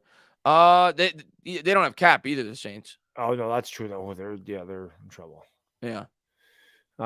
Christopher, thank you for the super chat. How long do you think it'll take to get good personnel around Jones? Hopefully this year. Super Bowl personnel, I'll say 2 years. Improved personnel next year. Yeah.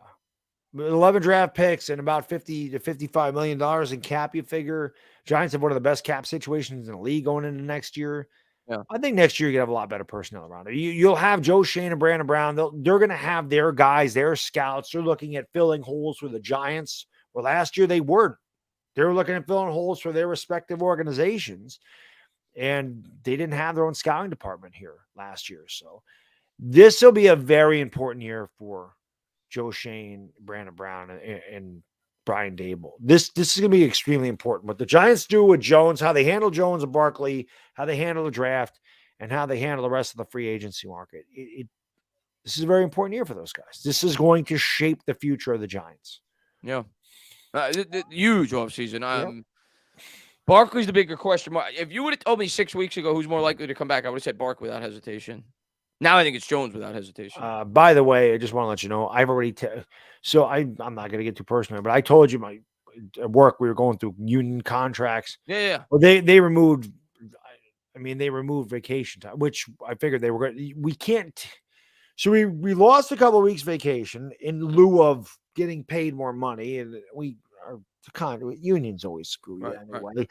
But so like Christmas, like I can't take the week off because they allow like 12 people to take it off, and now they cut it in half, so I don't have the seniority to do it.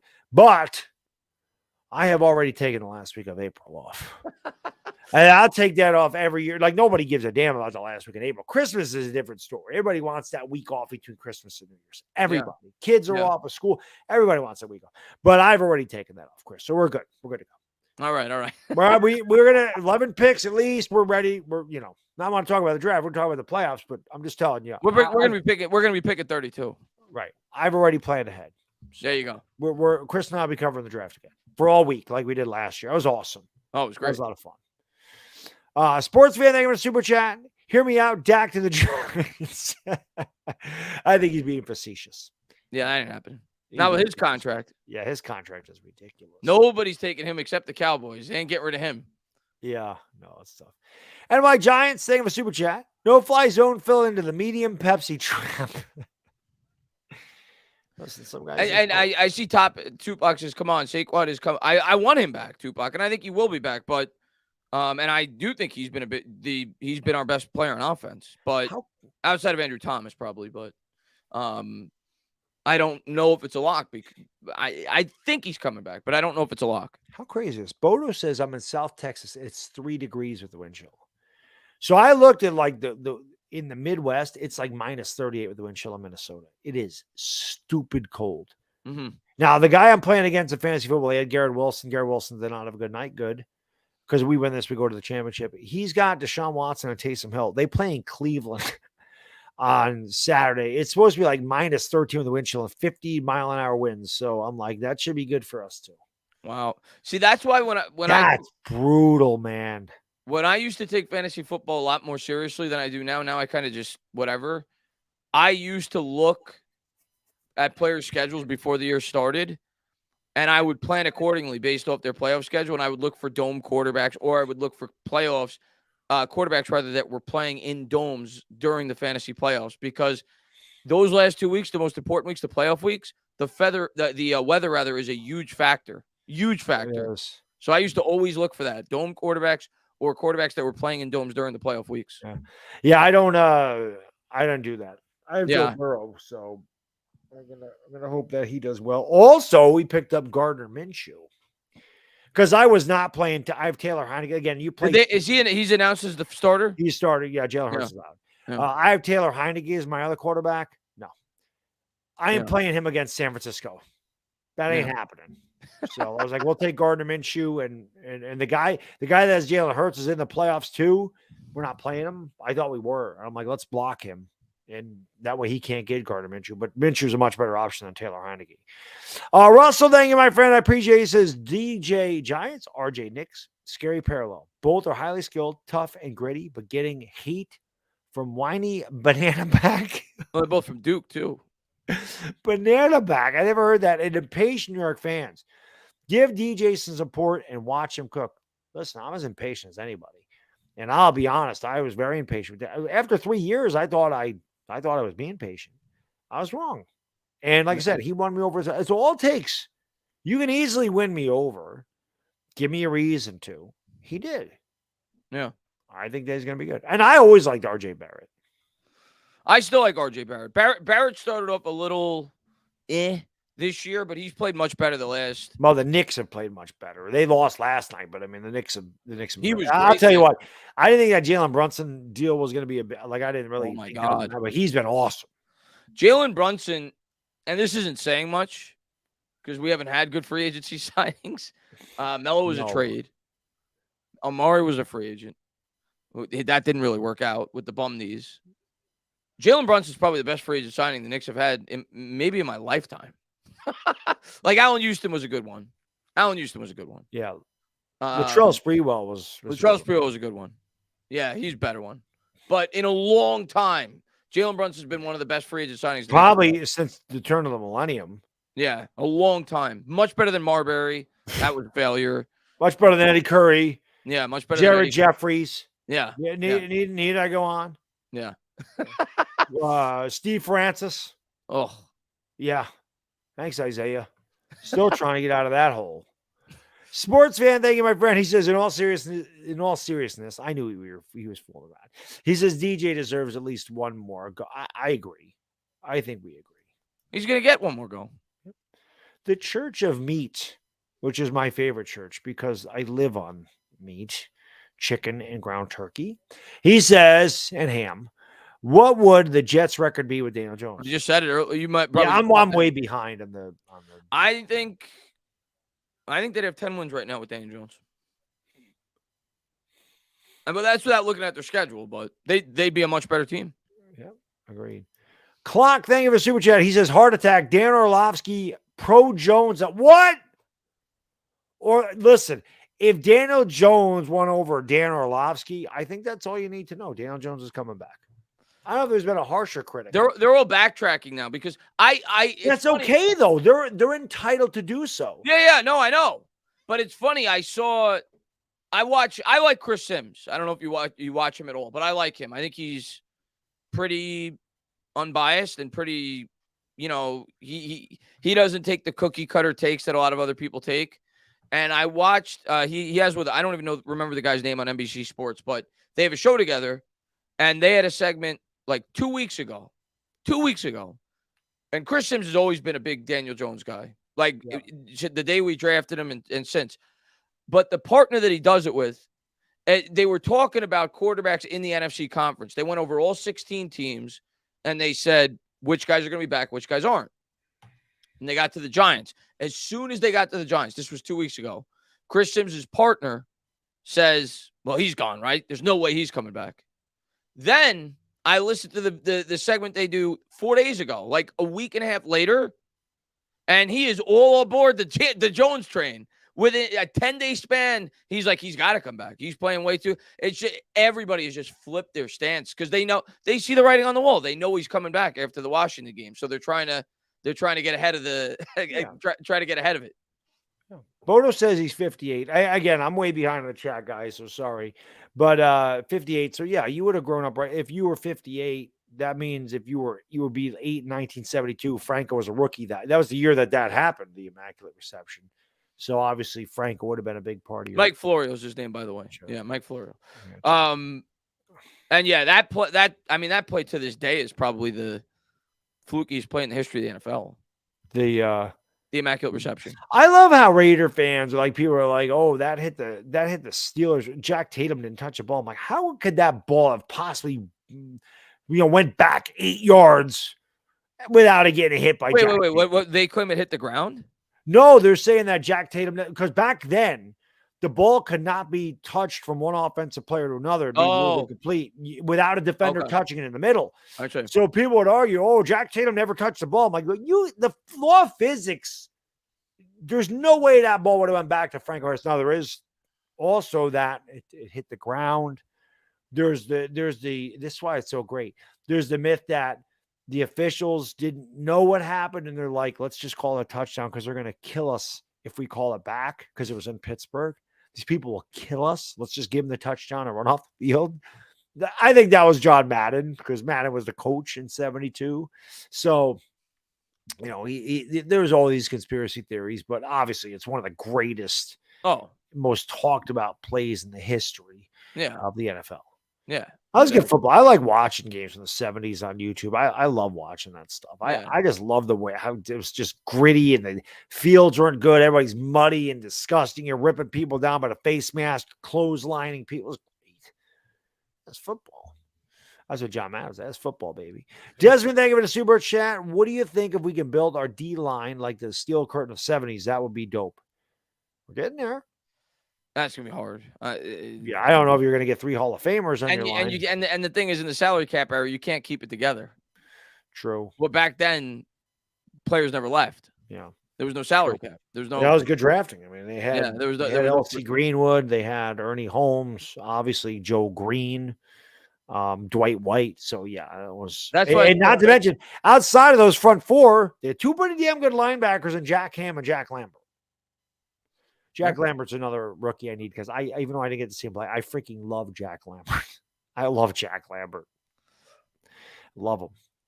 Johnny Letourneau, thank you, my friend. He says, guys, people make decisions off Madden and the running athletic quarterback because there's a plethora of running quarterbacks since Jones isn't a Holmes, Allen, or Jackson. The funny thing is, Jones has become a running quarterback. Yeah, he's got like 500 yards rushing this year. Yeah, I think close to 600. But I don't think that that's ultimately what he's going to be. I think he's capable of that, but I think that's their only chance this year. They're using him more, I think, than they'd like to in terms of the running game because they don't have guys to throw to. Right. Yeah. I was just going to say, I think that when Jones runs, it's kind of like it's their best weapon. Right. But I'm saying, like, when he runs, like, there's some design plays with Jones, but I think when he scrambles, it's more like Steve Young used to. I'm not trying to compare Daniel Jones to Steve Young, so don't get, but the way Steve Young would take off, or Aaron Rodgers, even, I think he's that type. He's not like Jalen Hurts. No, he's not like Michael Vick. He's not like RG3. He's not like who's the other one I'm thinking of that would like Steve Young was a damn good runner though. Who's that? Steve Young was a great runner. No, that's what I'm saying. But Steve Young was more. He wasn't going to run for 1,000. He's not. Daniel Jones ain't Randall Cunningham, Michael Vick. The guys that can really. He's not Lamar. He's not Justin Fields. Oh no. Yeah, he's more like a Steve Young, Aaron Rodgers, where they can hurt you with their legs, but that's not their first option. Russell Wilson. To me, Justin Fields is a run first, throw second. Yeah, I agree. I don't think Daniel Jones is a run first quarterback. Right, and Michael Vick to me was a run first, throw second quarterback. Yeah. Bodo, thank you, my friend. I appreciate you, brother. He says, was it my imagination or were Jets fans yelling at halftime, save us Tebow, help us Tebow, like they did at halftime with the butt fumble? Listen, possibly. Zach Wilson's really bad. Yeah. Zach Wilson's really bad. Horrible. And we liked him. We did like him. I think we liked his mom better. We did, but I was a fan of Zach Wilson coming out, but I think we liked his mom, but I think everybody liked his mom. Everybody did. I think when we saw Zach Wilson get drafted and then we saw his mom, we're like, oh, the hell is Zach Wilson? That's why they drafted him. How about the mom? She's hot. How about the mom? And apparently the mom's friend's hot too. I guess. And that's what wasn't Zach Wilson dating her? And that's why he was banging the mom's friend or something. Yeah. Good for him. Might as well get something out of New York. I mean, you'll never be Joe Namath. So yeah. Joe Namath, absolute pimp. I freaking love Joe Namath. There's a rookie card. I'll never be able that's so damn expensive. I'll never be able to buy one of those. Namath? Namath. Yeah. I should have bought that years ago. Philly D, thank you for super chat. Quarterback's blown stat will say love hurts. Oh, quarterback's overblown stat will say love hurts. I don't know what the overblown stat is. Some stats are overblown. Some stats are underappreciated. It's just stats are what they are, but it doesn't take into account the situation. It doesn't, they don't, when you just look at a stat on paper, you don't know what the situation was within the game when those stats happened. If you're going to just judge quarterbacks based off of stats, like why even watch the game? Right. Like if you're just going to look at the box score, if you're just going to look at box scores and say this guy's better than this guy, like, and you're not going to use any context and, the type of team he has around him and everything else, like, why even watch the game? Just play fantasy football. Exactly. Dennis, thank you, my friend. I appreciate it. He says, I think we have a very good shot at a top wide receiver or offensive guard based off the team's needs drafting ahead of us. Love you guys. Papa Den, Dinger City YouTube channel. Thank you, Dennis. Appreciate that. And the wide receiver class is deep, in my opinion. And I do think we have a good chance to get a good wide receiver in this draft. I think we're going to take multiple receivers. It might be one or two in free agency, might be one in the draft, but I think we're going to take multiple receivers. And there would be no reason not to, especially if Daniel Jones comes back here. Yeah. You know, the Amp, thank you, my friend. Appreciate you, brother. He says, Chris, Steve Cohen just called me and gave me $4 million, and I don't even know why. I wish he'd give me $4 million. That'd be nice. I was going to say. He could afford it, though, with what he makes. Someone said I missed a super chat. It was a yellow one. Did I? I know I got far behind, and sometimes up. No, I got Russell's. The DJ Giants thing. I'm just behind in the chat. No, I got Russell's. The Daniel Jones and RJ Barrett comparison. I'm sorry. I got behind on the. Yeah, you read that earlier. On the chat. I think that's a pretty good comparison too. I think their personalities are similar too. Barrett and Daniel Jones. They're kind of. I think I think both their personalities are good for New York because they're not really in your face. They're more reserved. Yeah, they're very similar in certain aspects. Jones and RJ Barrett. Yes, I agree. Mickey, thank you, my friend, and I believe that's YA Tittle. There you go. Awesome, and thank you for the $2. Boom. There you go, it, man. Thank you so much. That is YA Tittle, former Giants QB. We've had some good quarterbacks in our history. And my Giants 26, thank you. Could we go wide receiver back to back like Denver in 2020? I guess it depends on how the board falls and what we've done in free agency, but never say never to anything. Certainly possible. I mean, going into next year, I think the only guy on this team that's definitely going to be back in terms of like a guy that is going to start is Robinson. I mean, Tony's already gone. Galladay's going to be gone. I think Slayton's going to be gone if I had to guess. Just based off of how slim the wide receiver market is. Maybe we bring back Hodgins as a depth guy. Maybe we bring back Richie James as a depth guy, maybe. But, yeah, we're going to need to add multiple starters, whether it be free agency or the draft. I think. We'll see. But Philly says, my third Jalen Hurts thought as a quarterback. Jalen Hurts is way better than I thought he'd be. It helps to have the guys he has around him, but he's definitely made throws this year that I didn't think he was capable of doing. He's taken a major step forward. And he's going to get paid big money. And we'll see if he can carry the team when 12 to 15% of the cap is going to him. I guess that's the best way to look at it. He's definitely earned a contract. He's in the MVP discussion. And the Eagles are the best team record-wise. I still think San Francisco could beat them. But the guy's put himself front and center as one of the best quarterbacks in the league this year. I don't think there's any question about that. Hey, Jalen. And I hate admitting that. Jalen Hurts is playing great. He's got a great situation, but he's playing great. Can't take that away from him. He's making the most out of what he's been provided with. Jay Asami, thank you for the super chat. He says, I asked Chris already, but how do you feel about Jordan Love to the Giants, Baddog? I don't think Green Bay is going to get rid of Jordan Love. I don't either. So I think he'll sit in Green Bay. I think he'll be Green Bay's quarterback. There's a reason they drafted him. Aaron Rodgers also has kind of taking a step back. Losing Devontae Adams did not help. This Christian Watson kid's pretty damn good, though. But I do think Jordan Love will be a Packer. I don't think that he'll be a Giant. If I had to guess, he will be. I think Rodgers comes back. I just don't think he's going to walk away from that money. And then the Packers are going to have to – they're probably going to extend Jordan Love and just start him the year after the Rodgers retires. But if you're Love, you may just leave.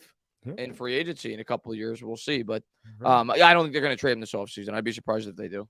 Casey, thank you for the super chat. Thank you for the $5. Boom. Hey, he's from Vermont. I'm not that far from Vermont, maybe half an hour. That's about where I live in New York. Said at Vermont, Massachusetts border. That's pretty much where I am. So people are like, oh, Buffalo. I'm like, listen, Buffalo is twice as far away from me as New York City and Boston. New York's a very long state that way. Buffalo is a good 5.5 hours from me. It's a long ways off. That's why people are like, why are you a Giants fan? Number one, the Bills weren't in the existence when my grandfather started watching the Giants, and that's just a bloodline thing. But yeah, Buffalo's a long ways away from me. Yeah. You're closer to the Giants than Buffalo? Way closer. Yeah. Yeah, New York City's 3 hours. Okay. On a good drive, sometimes 3.5. Buffalo is a good 5.5 from Yeah. here. Boston's a 3-hour drive. I'm actually closer to Boston than I am New York City. Andy, thank you, my friend. Appreciate you, brother. Evening, gents. We are so lucky we didn't overpay for Russell Wilson. That's a fact. Oh, How bad does that contract look right now? that's the worst contract in football right now. He says Kayvon Thibodeau will be picking up his Hall of Fame jacket. I hope you're right, man. He had a Hall of Fame performance Sunday. And Wilson will still be hit on the Broncos. That was a horrible trade by the Broncos. And we'll see. Maybe things will turn around next year, but I don't think so. I don't think Russ is it anymore. That was pretty bad. Casey, thank you, my friend. Appreciate it. He says, did you guys see the comparison of DJ's first 50 starts to the last 5 Giants quarterbacks? Kyler Murray, check it out. He's not as bad as people think. Somebody else brought that up, Casey, earlier. I saw it. I could get it for you. That was another sign to me that Daniel Jones coming back, by the way, because that was like the talk of Twitter when that was released. And I was like, because I didn't put too much stock into it because it's different eras, right? So like stats from when Y.A. Tittle played and when Phil Simms played and Eli Manning played in comparison to Daniel Jones. Daniel Jones should have better stats, right? It's a more pass-heavy league. You're not allowed to hit the quarterback. So I didn't put too much stock into the stat comparisons. But I asked somebody who released that because I'm like, was it just some Joe Schmo on Twitter? You know who released the stat? The New York Giants. Right. Came from the Giants website.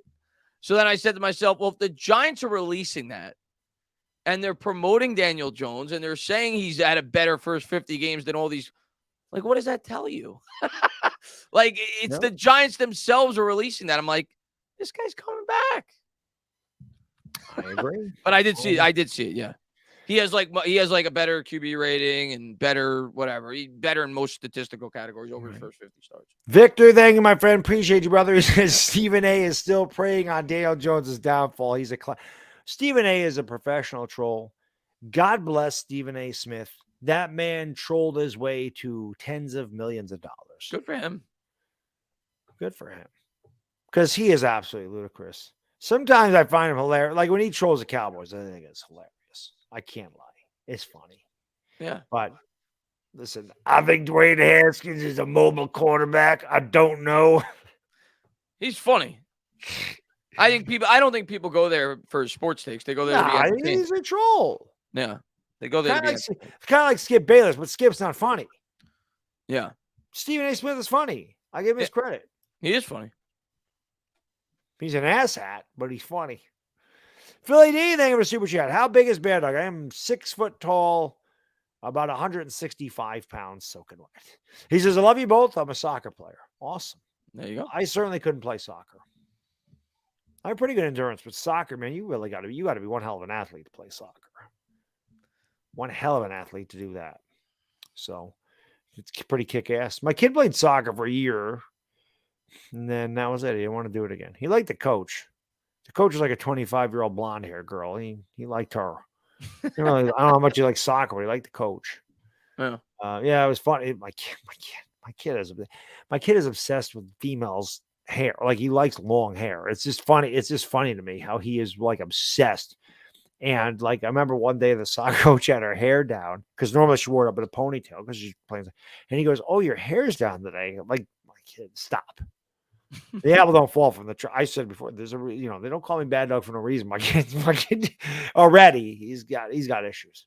He needs to leave the girls alone. Leave the girls alone, buddy. You're 5. You got plenty of time. His best friends are girls in freaking kindergarten. And he's a ladies' man already. Yeah, he's something. That's what he is. My wife is so lucky. She has a 46-year-old me and a 5-year-old me. Sometimes they can't tell the difference between the two. Lucky her. I don't know who she pissed off in a previous life, but whatever. Johnny, thank you for the super chat. Chris, NL East is tough. Can the Phils get back to the World Series? Of course they could. The NL East is loaded. I mean, I would say your division and my division are the two best of baseball, AL East and NL East. Yeah. Yeah, NL East is loaded. I mean, the Mets on paper, how could they not be the favorites going in? But anything could happen from within a baseball season. You got to figure the Mets are going to be even more aggressive at the trade deadline this year, being that they seem like they're all in with all the moves they've made. So I don't think he's done yet either. But yeah, the Braves are obviously really good. They have a great farm system, developing young players, and obviously your Phillies. I mean, so National East is really good. But whoever stays the healthiest is probably going to win it. Good point. Jason, thank you for the super chat, brother. Appreciate you. He says, can we talk about how good Ben Bredesen was this game? Listen, Ben Bredesen has gotten better. I got to give him his props. Is he good? No. Is he better than Feliciano and Glowinski? Yeah. Way better than Feliciano. Get Feliciano the hell off the team. Pro Bowl alternate. He's garbage. Bredesen's okay. He's not good, but he's like a 4 in a group of 2, so he looks more attractive. He said very solid and has gotten better. I think he is our left guard going forward. We need a center. We definitely need a center. We need help in the interior offensive line. But as little bad dog would say, Glowinski, Feliciano's booty cakes. Oh, Feliciano's garbage. He's booty cakes. Get him off the team. Richard Chintaman, thank you for the $10. Boom. I appreciate that, man. Thank you for the donation. Really appreciate it. The Amp, thank you, my friend. He says, I love how Eli was playing aw shucks country guy, and now he's half shot out of his show. Teammates always said he was a serious prankster. Eli's hilarious. Oh, I love him. The Chad Powers thing was awesome. I was in tears watching that. He was great on Saturday Night Live. Eli's got one hell of a personality. You never saw it. He was reserved. He was always so deadpan, but yeah, he's funny. Him and Peyton are hilarious. I'm telling you, someday, Manning cast. I know Eli. We know you're watching. We love you, buddy. Peyton, we love you too. Not as much as Eli. You didn't win anything for us, but we're available. Any Monday night you're doing the Manning cast, you want to have us on for like 10 to 15 minutes?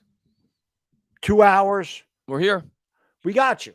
Let us know. You can hit us up on Twitter, whatever, at Up Tainah, at Mr. Baddog 767. You can hit us up on a YouTube channel. Anytime you want to have Chris and I on the Manning cast, we'll be more than happy to help you guys out.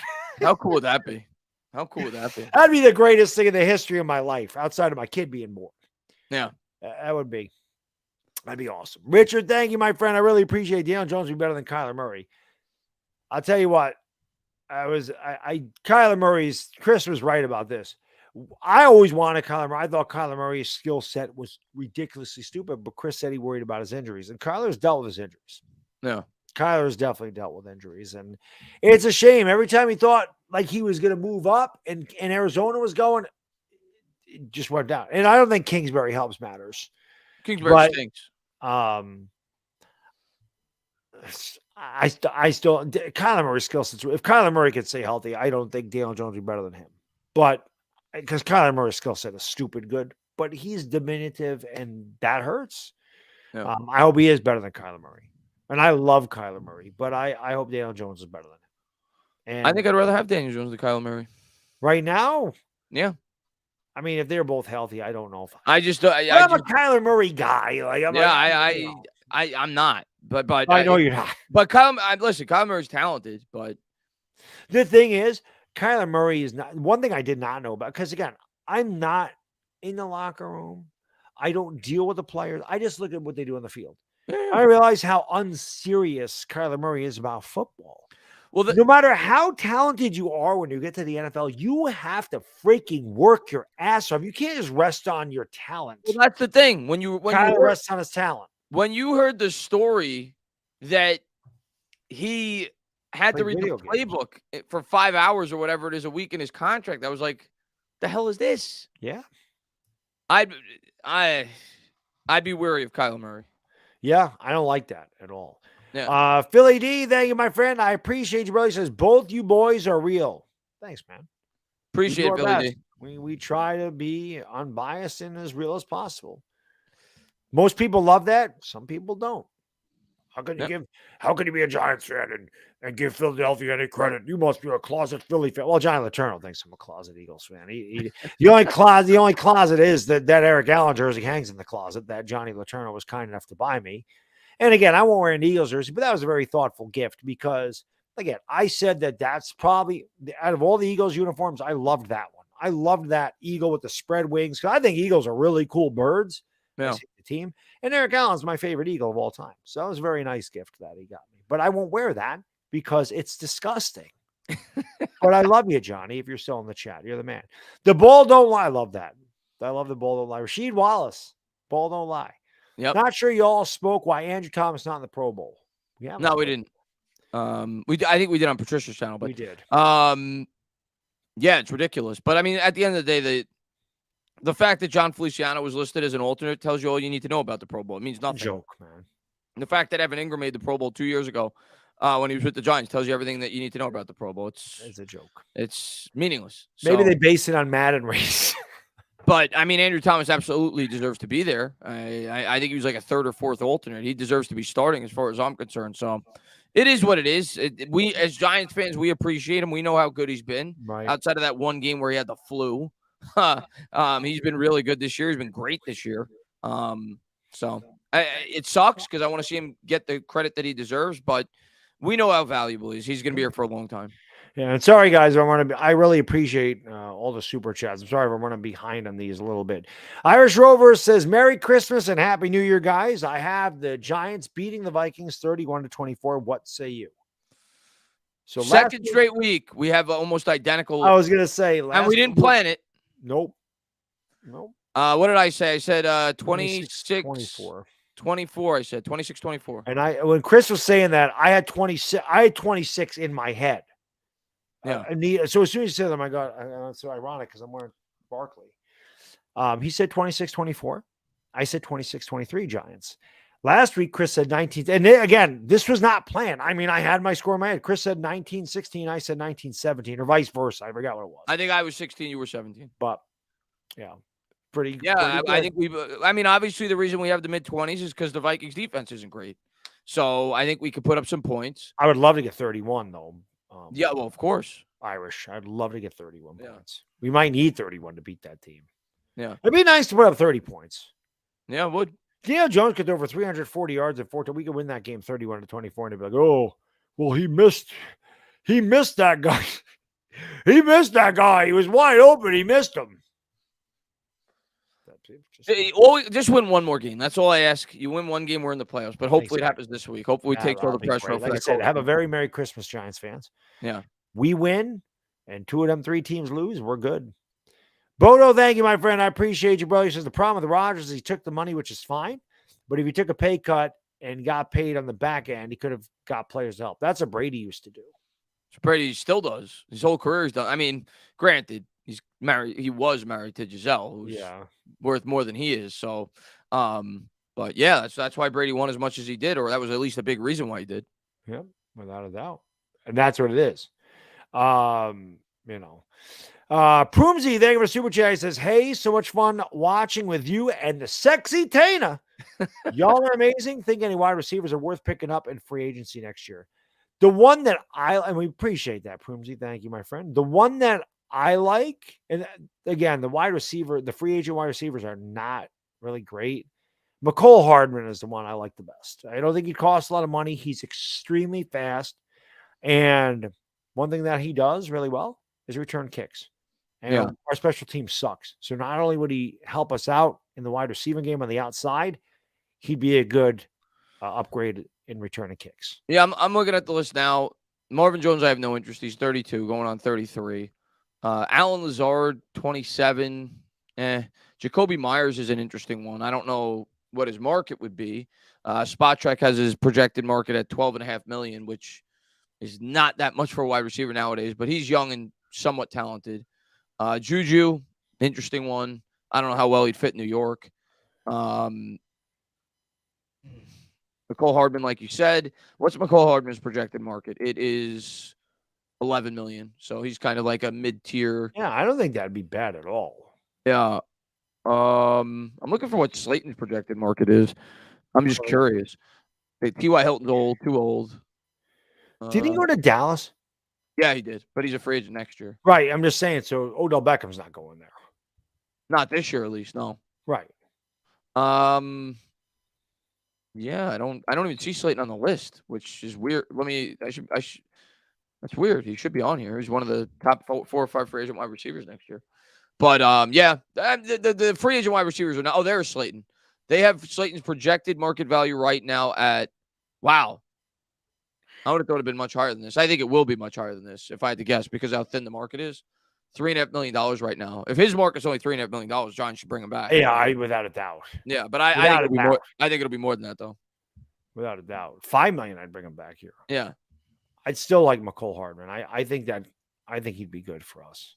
Andy, thank you, my friend. Appreciate you, brother. He says we should just keep building a team around DJ until Arch Manning goes into the draft. It makes sense. Hopefully, if we keep DJ and Arch Manning is available, we don't want Arch Manning because DJ has taken off and become great. Yeah, in an ideal world, you never want to have to draft a quarterback. You want to just keep building with the one you got. So hopefully that's the case. If it's not, eventually we're going to replace him. Whether it be next year or the year after that, I don't know. But he's got to continue to grow if he expects to stay on here for much longer. Yep. Chris Devers, thank you, my friend. Good old Cowboy fan, but good. Chris Devers is good people. I've known him for a long time on YouTube. Good people. He says all interceptions are not the same. I still go with Dak. Well, I don't blame you. This. Because of the salaries, I'm going with Daniel Jones. Oh, if you factor in salaries, it's not even close. Yeah. But yeah, I can't blame you for. I'd still have Dak over Jones. I mean, Dak's accomplished a lot in the NFL, but I'm very curious to see what Jones looks like second year in this offense when he gets some help. Yeah. Because I think he could look a lot better than people think. Yep. Yeah. And yeah, Dak's won his whole career. So yeah. Nobody's not listening. I'm not knocking Dak Prescott. I'm just saying Dak isn't like Philly 500 made fun of me for saying that Daniel Jones would be better than Dak Prescott. And they're not that far apart. Now, I'd still say Dak is better, but this year, I think Jones is better. I was going to say, I don't think Dak has been better than Daniel Jones this year. He's got a better team than Daniel Jones. Much better team. There's any question about that. Yeah. But I don't know if he's performed better than Daniel Jones given the surroundings. Yeah. I think pretty much people predicted the Cowboys to probably be about where they are win-wise. Nobody had the Giants 8-5-1 at this point. Very few. So obviously, I'd still have Dak above him as of now. Yeah. What was the over-under for Vegas? 6.5 for the Giants? I think it was initially 7, and I think it dropped to 6.5. Irish Rover, thank you, my friend. Appreciate you, brother. He says, Kevin, did you see Aaron Judge is trying to get Jeter to come back to the Yankee organization? I'd love to see Jeter come back in a coaching capacity. I don't know if Jeter would coach. I think Jeter's more of a front office guy, but I do think Jeter at some point will be part of the Yankee organization. I don't think there's any question about it. He still follows the Yankees. He talks about the Yankees. The guy's one of the greatest Yankees ever. Well, and I do think that Derek Jeter being there certainly could help because he knows what it is to win in New York. And Jeter is one of those guys that is not satisfied with the ALCS. Jeter's not satisfied with getting to the World Series. Jeter wants to win the World Series. There's no team that can go 162-0. That's an impossibility. It'll never happen in a trillion years. The earth will explode before a baseball team goes undefeated, okay? But Jeter got pissed off every time they lost. Never happy. Yeah. That's the type of attitude you want.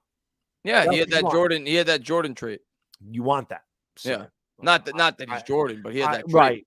Yeah. Yeah, there's guys like that. Brady's that guy too. Yeah. If you're not winning, they're pissed off. Yeah. And I love that. Yeah. You need competitive fire. I think Jeter needs to shake things up because I think the Yankees get very complacent and they settle right now.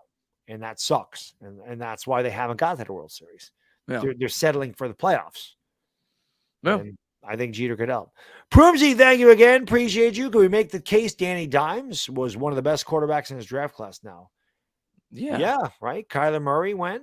You could have made that case before the year started. That's not really a compliment for Jones. It's more of a knock on the draft class. I mean, outside of Kyler Murray, it's not even a debate. It is Jones. Yeah. Dwayne Haskins and Drew Lock.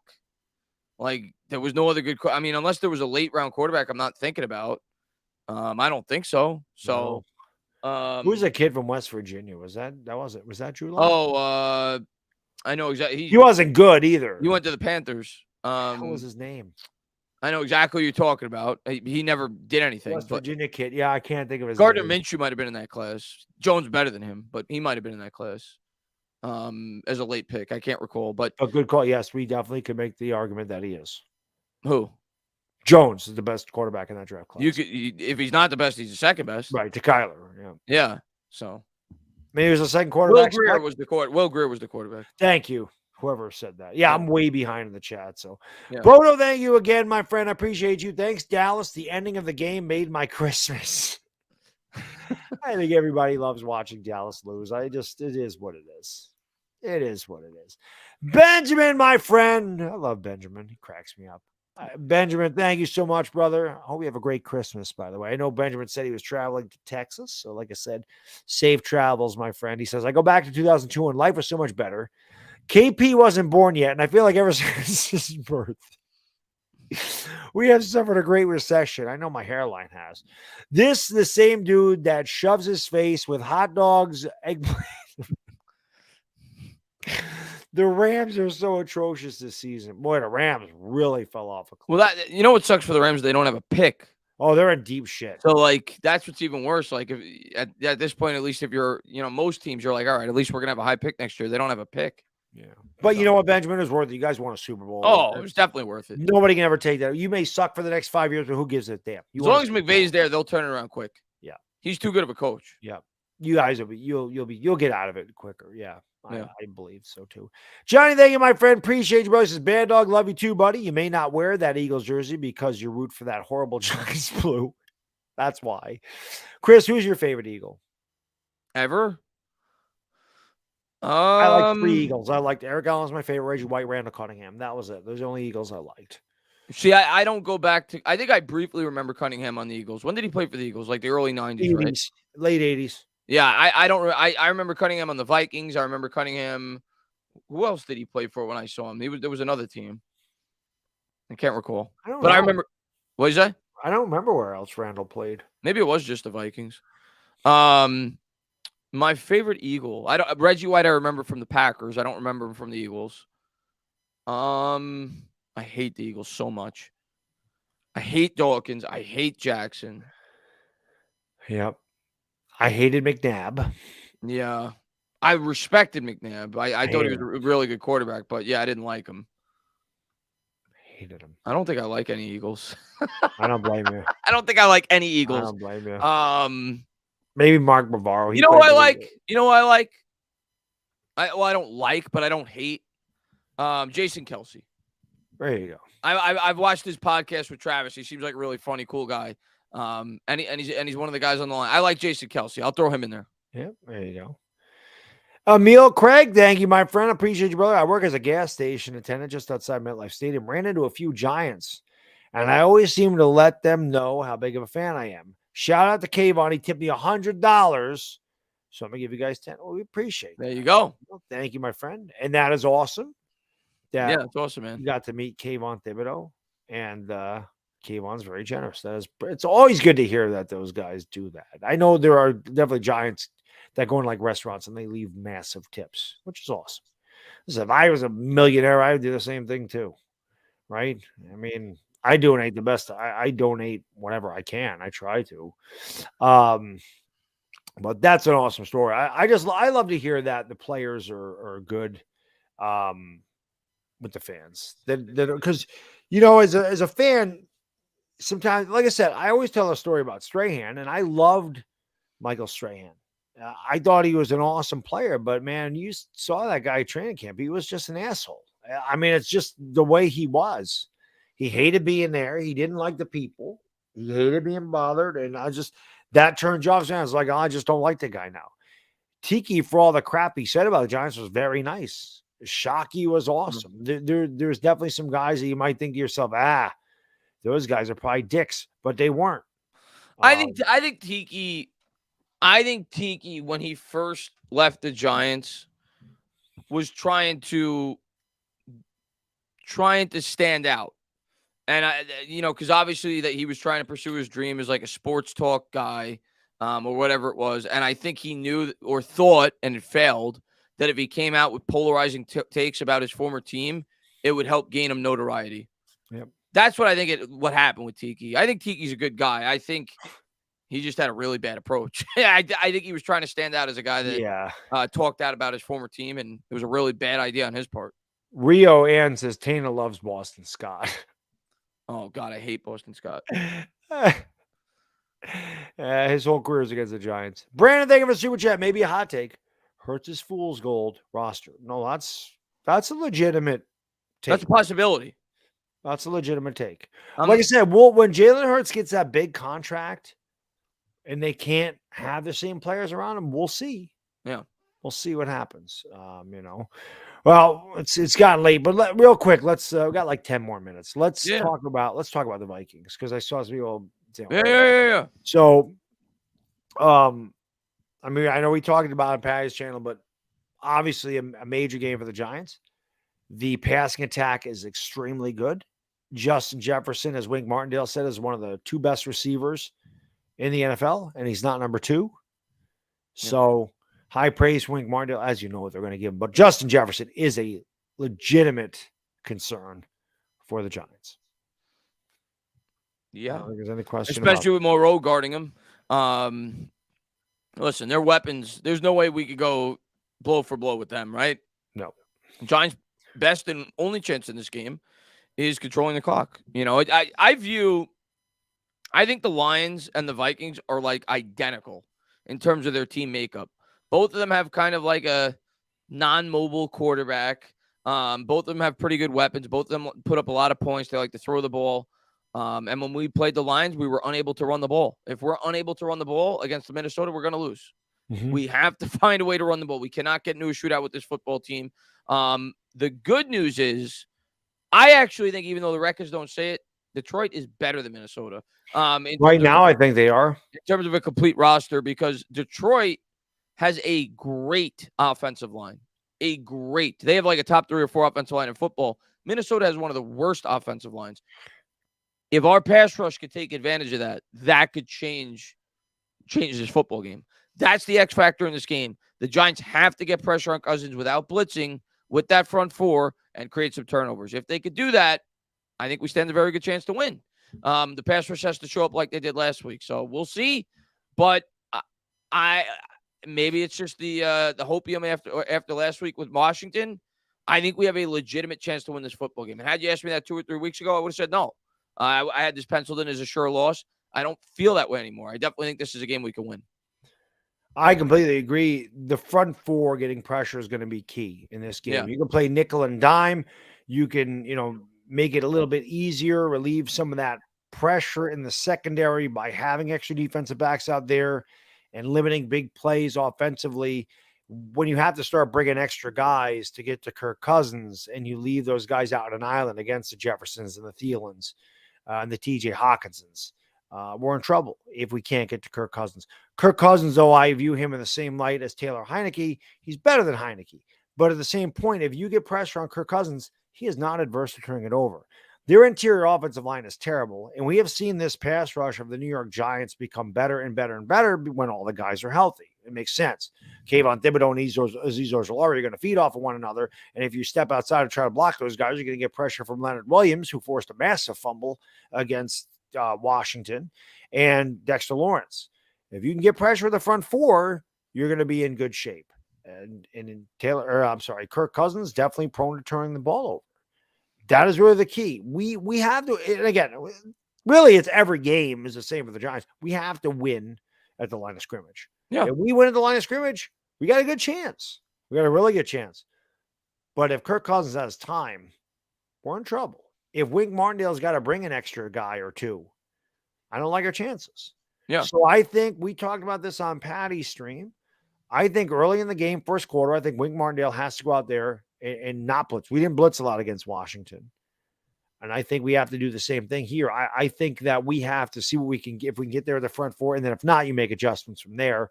But I wouldn't come out firing after him with 6 guys and leaving Moreau on Justin Jefferson. That's just a recipe for disaster. And we got to worry about their running game too. I mean, we've been horrible against the run. As a Giants fan, I'm hoping they get. I hope, as crazy as this may sound, I want them to throw. I want them to throw because I don't think we're stopping Dalvin Cook. And I want them to get away from the run, kind of like Washington did, because at least if they throw, it may give us an opportunity to create some turnovers like we did last week against Washington. We created 2 fumbles. Maybe you get a couple of batted balls. So I hope they get too pass heavy and maybe it creates some turnover opportunities, but they could run the ball too. Dalvin Cook's a damn good running back. Yes. By the way, I mentioned this on Patty's stream. So just so you guys and girls know, I know a lot of you were I'm sure a lot of you were in the stream when we played Washington last week. And I told you, and I don't know who remembers this. I do because I'm a man of my word. I said if the Giants won this week, I would go with the Brian Dable goatee and the hoodie. So that is where we're going. I'm not shaving tomorrow because it won't look good. I don't want to I'll just go to work all gruffly. I don't really care. It's a Christmas party tomorrow. I don't really care how I look. But Saturday, Christmas Eve, when you're all with us, I will have a goatee. And then I'll have to shave it off after the game. When I met my wife, I had a goatee. She hated it. I never wore it again. I think I was dating her for like probably a month. I mean, it's not like the first night I met her, we started dating. We talked, and then we obviously started dating afterwards. Yeah. But like a month in, she's like, I don't like that goatee. I never wore it again.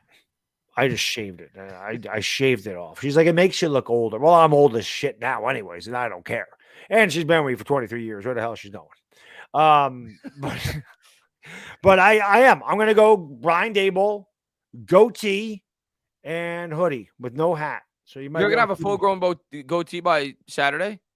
Oh my God, let's give me a goatee, man. Yeah, I'll be just as thick as Dable's. Yeah. In 2 days. Yeah. Look at it now. So you're gonna shave everything but the goatee. Yes, I'll shave this, my neck. I'm just gonna have that. All right. In honor of Dable. In honor of Dable, because he did it. And I said if the Giants won, I'm going to go with Brian Dable. I'm going to grow a goatee and I'm going to wear a hoodie with no cap. No cap, as the kids would say. And that's no cap. I'm going to do that. And like Chris said, if we win that game, everyone's going to be like, I got to do that every week now. And if that's what it takes. Oh, you keep doing it. I will do it. If we keep winning, you keep doing it. I will. Listen, I ate cinnamon rolls every day or every week before playoffs in 2011. Yeah. And I watched the game on the shitty TV I had down here. I'm going to tell you what. If the Giants win this week by you doing that, I'm going to grow a goatee. Nice. Now, the goatee and the sunglasses. I've never had a goatee. I've grown out scruff, but I've never had a goatee. But if it helps the Giants win, if it's working for Dable, I will grow out the goatee next week. I've already shaved, so I won't have a goatee by the time of kickoff. So. I've been with my wife almost 23 years, so I've not had a goatee in 22 years. Yeah. My wife's going to go, what the hell are you doing? I know she's going to go, what the hell are you doing? I'm like, listen, that's for the Giants. It'll be shaven when we go out. Before we go, gallivanting around on Christmas Eve, I'll shave it off. I'll shave and take a shower real quick, and I'll do that. But yeah, we're going to do it. Your word is bond. That's right, Irish Rover. My word is bond. So your Irish Rover's older because you young kids don't know what your word is. My word is bond means. I was a 90s thing. I remember that. Daniel says, thank you for super chat, brother. Appreciate you. He says, Tainah promised to do the sexy Dexy dance on Patricia's stream. I'm doing a stream tomorrow night, Dave. I mean, I'm not going to stand up and do it. You won't even see me if I stand up, but I'll do it in my chair. I just don't know. I got to study it before I do it. But yes, I'm going to do the sexy Dexy dance tomorrow night when I do a live stream before the Giants game. I'm telling you what, Chris, I feel good about this game. I don't feel as confident as I did last week. I felt like we were going to beat Washington. I felt that. And this week, it may be more with my heart than my head. Yeah. But I don't think Minnesota has played extremely well over the last month. Not that we have either. But I just look at and again, I'm not comparing our front seven or our pass rush to Dallas's, but I saw what Dallas did to Kirk Cousins. And we talked about this on Patty's stream. They have given up the second most pressures in the NFL. So there's no reason to think that we can't get there because his pass rush has gotten better and better every week. There's no reason to think we can't get there and get some sacks and force them in second and third and longs and force some turnovers. And if we can do that, we're going to win this game.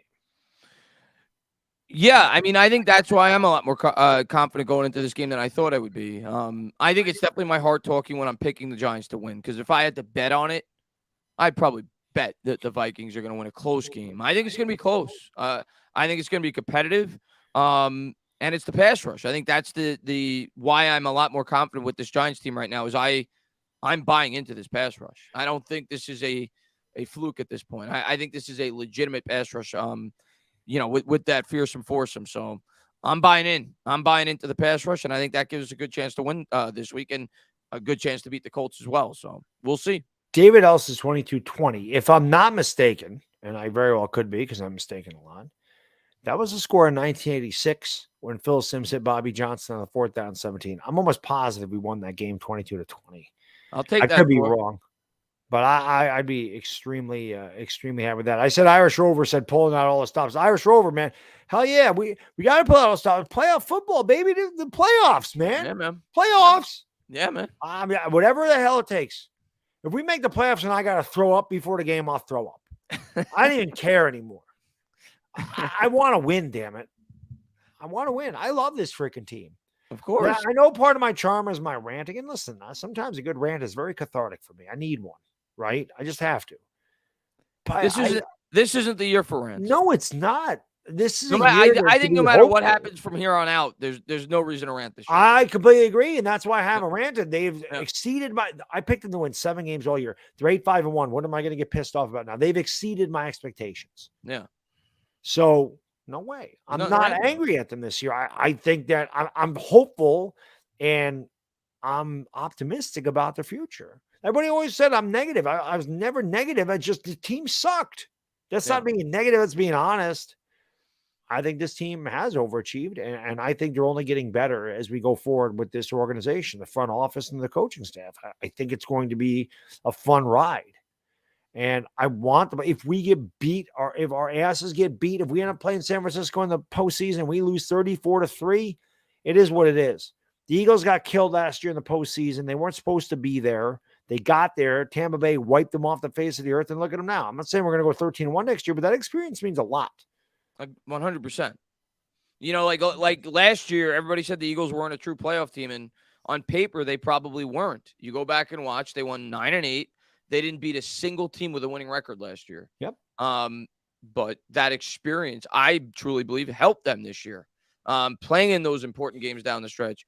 Obviously, some of the offseason acquisitions they made help too, but I just think getting that taste could help a football team significantly. And I think it'll help this team going into next year if we get a taste of playoff football. Yeah, especially in a year you're not projected to go to the playoffs and you get there. Yeah. Obviously, the future is bright. Yeah. But listen, guys, it's 12:30 in the morning. Chris and I got to get up for work. Luckily, it's only one more freaking day. I'm sure I can get through it. Appreciate you guys and girls hanging out. You guys and girls are the best. This is a much more fun stream tonight. It's nice to know we are legitimately like this close to making the playoffs, and it'll be a celebration when we do. Hopefully, we have a very Merry Christmas and we do clinch on Saturday. Mm-hmm. Chris and I will be live for the game on his channel, so make sure you come by. If you can't, obviously you can't. It's Christmas Eve, but if you're at your family's house, you can always turn on and say, look at these 2 crazy-ass Italian guys doing the Giants game. And you can hang out, and hopefully, like I said, we win and Seattle loses, and then 4 o'clock we can pull for San Francisco, and hopefully we get in the playoffs. It'd be awesome. But we do appreciate you guys and girls. You are the best. And like I said, man, hopefully we see you on Saturday. Yeah, and I saw somebody in the chat ask if we could clinch the playoffs this week. Yes, we can. That was a while ago, but I don't even know if he's still in here. But yes, we can. The way the Giants clinch the playoffs is a win, and 2 out of 3 between Seattle, Washington, and Detroit lose. If that happens, the Giants are in the playoffs. Yep. And the other thing I'll say is even if the Giants lose, if 2 out of those 3 teams lose, we just got to win one more game the rest of the year. Yeah, actually, let's say Washington and Seattle lose this week, which I think we both agree that they should. Yep. San Francisco and Kansas City, they're playing. If they lose next week, both of those teams, if they were both to lose the next week, and I don't know who they're playing. Well, I know Washington plays Cleveland. I don't know who Seattle plays. We could lose next week and this week. We'd be in the playoffs. Yeah. Our magic number is 2, put it that way. Our magic number is 2. If 2 out of 3 teams lose this week, our magic number is 1. And if we win, we're in. Somebody asked me what his little bed I'll get from Santa. Tablet. tablet, teddy bear, big candy. Got him got a massive Hershey's Kiss, and then he saw this thing at Target. It looks like it's like a 3-foot Twix, but it's just a bunch of packages of Twix, which sucks. It would have been awesome. It was a big Twix, but yeah, he got that. He's got some other toys, clothes. I don't know. I don't know what else Santa's bringing. I don't know. I said Christmas Eve. When I get home from all the stuff I'm doing, I might just hang out with you guys for a little bit until Santa comes here, which means until he falls asleep, because I'm going to have to be down here to bring all this shit up when he's done, when he does fall asleep. So I may do that just so that I stay awake, because last Christmas Eve, he stayed up longer than I did. And I woke up at like 3:00 in the morning, thank God. And I brought all the shit up. So I might just do that just so I'm awake. And hopefully we're celebrating the playoffs. That'd be even better. But that'd be great. We'll see if that happens. I don't really know what the plan is on Christmas Eve. But listen, guys, we're gonna get out of here. One more day to go. We'll see you on Saturday. If we don't, have a wonderful holiday and enjoy it. And let's go Giants. For the Entertainment Talking Sports, Bad D Dizzle. We gone.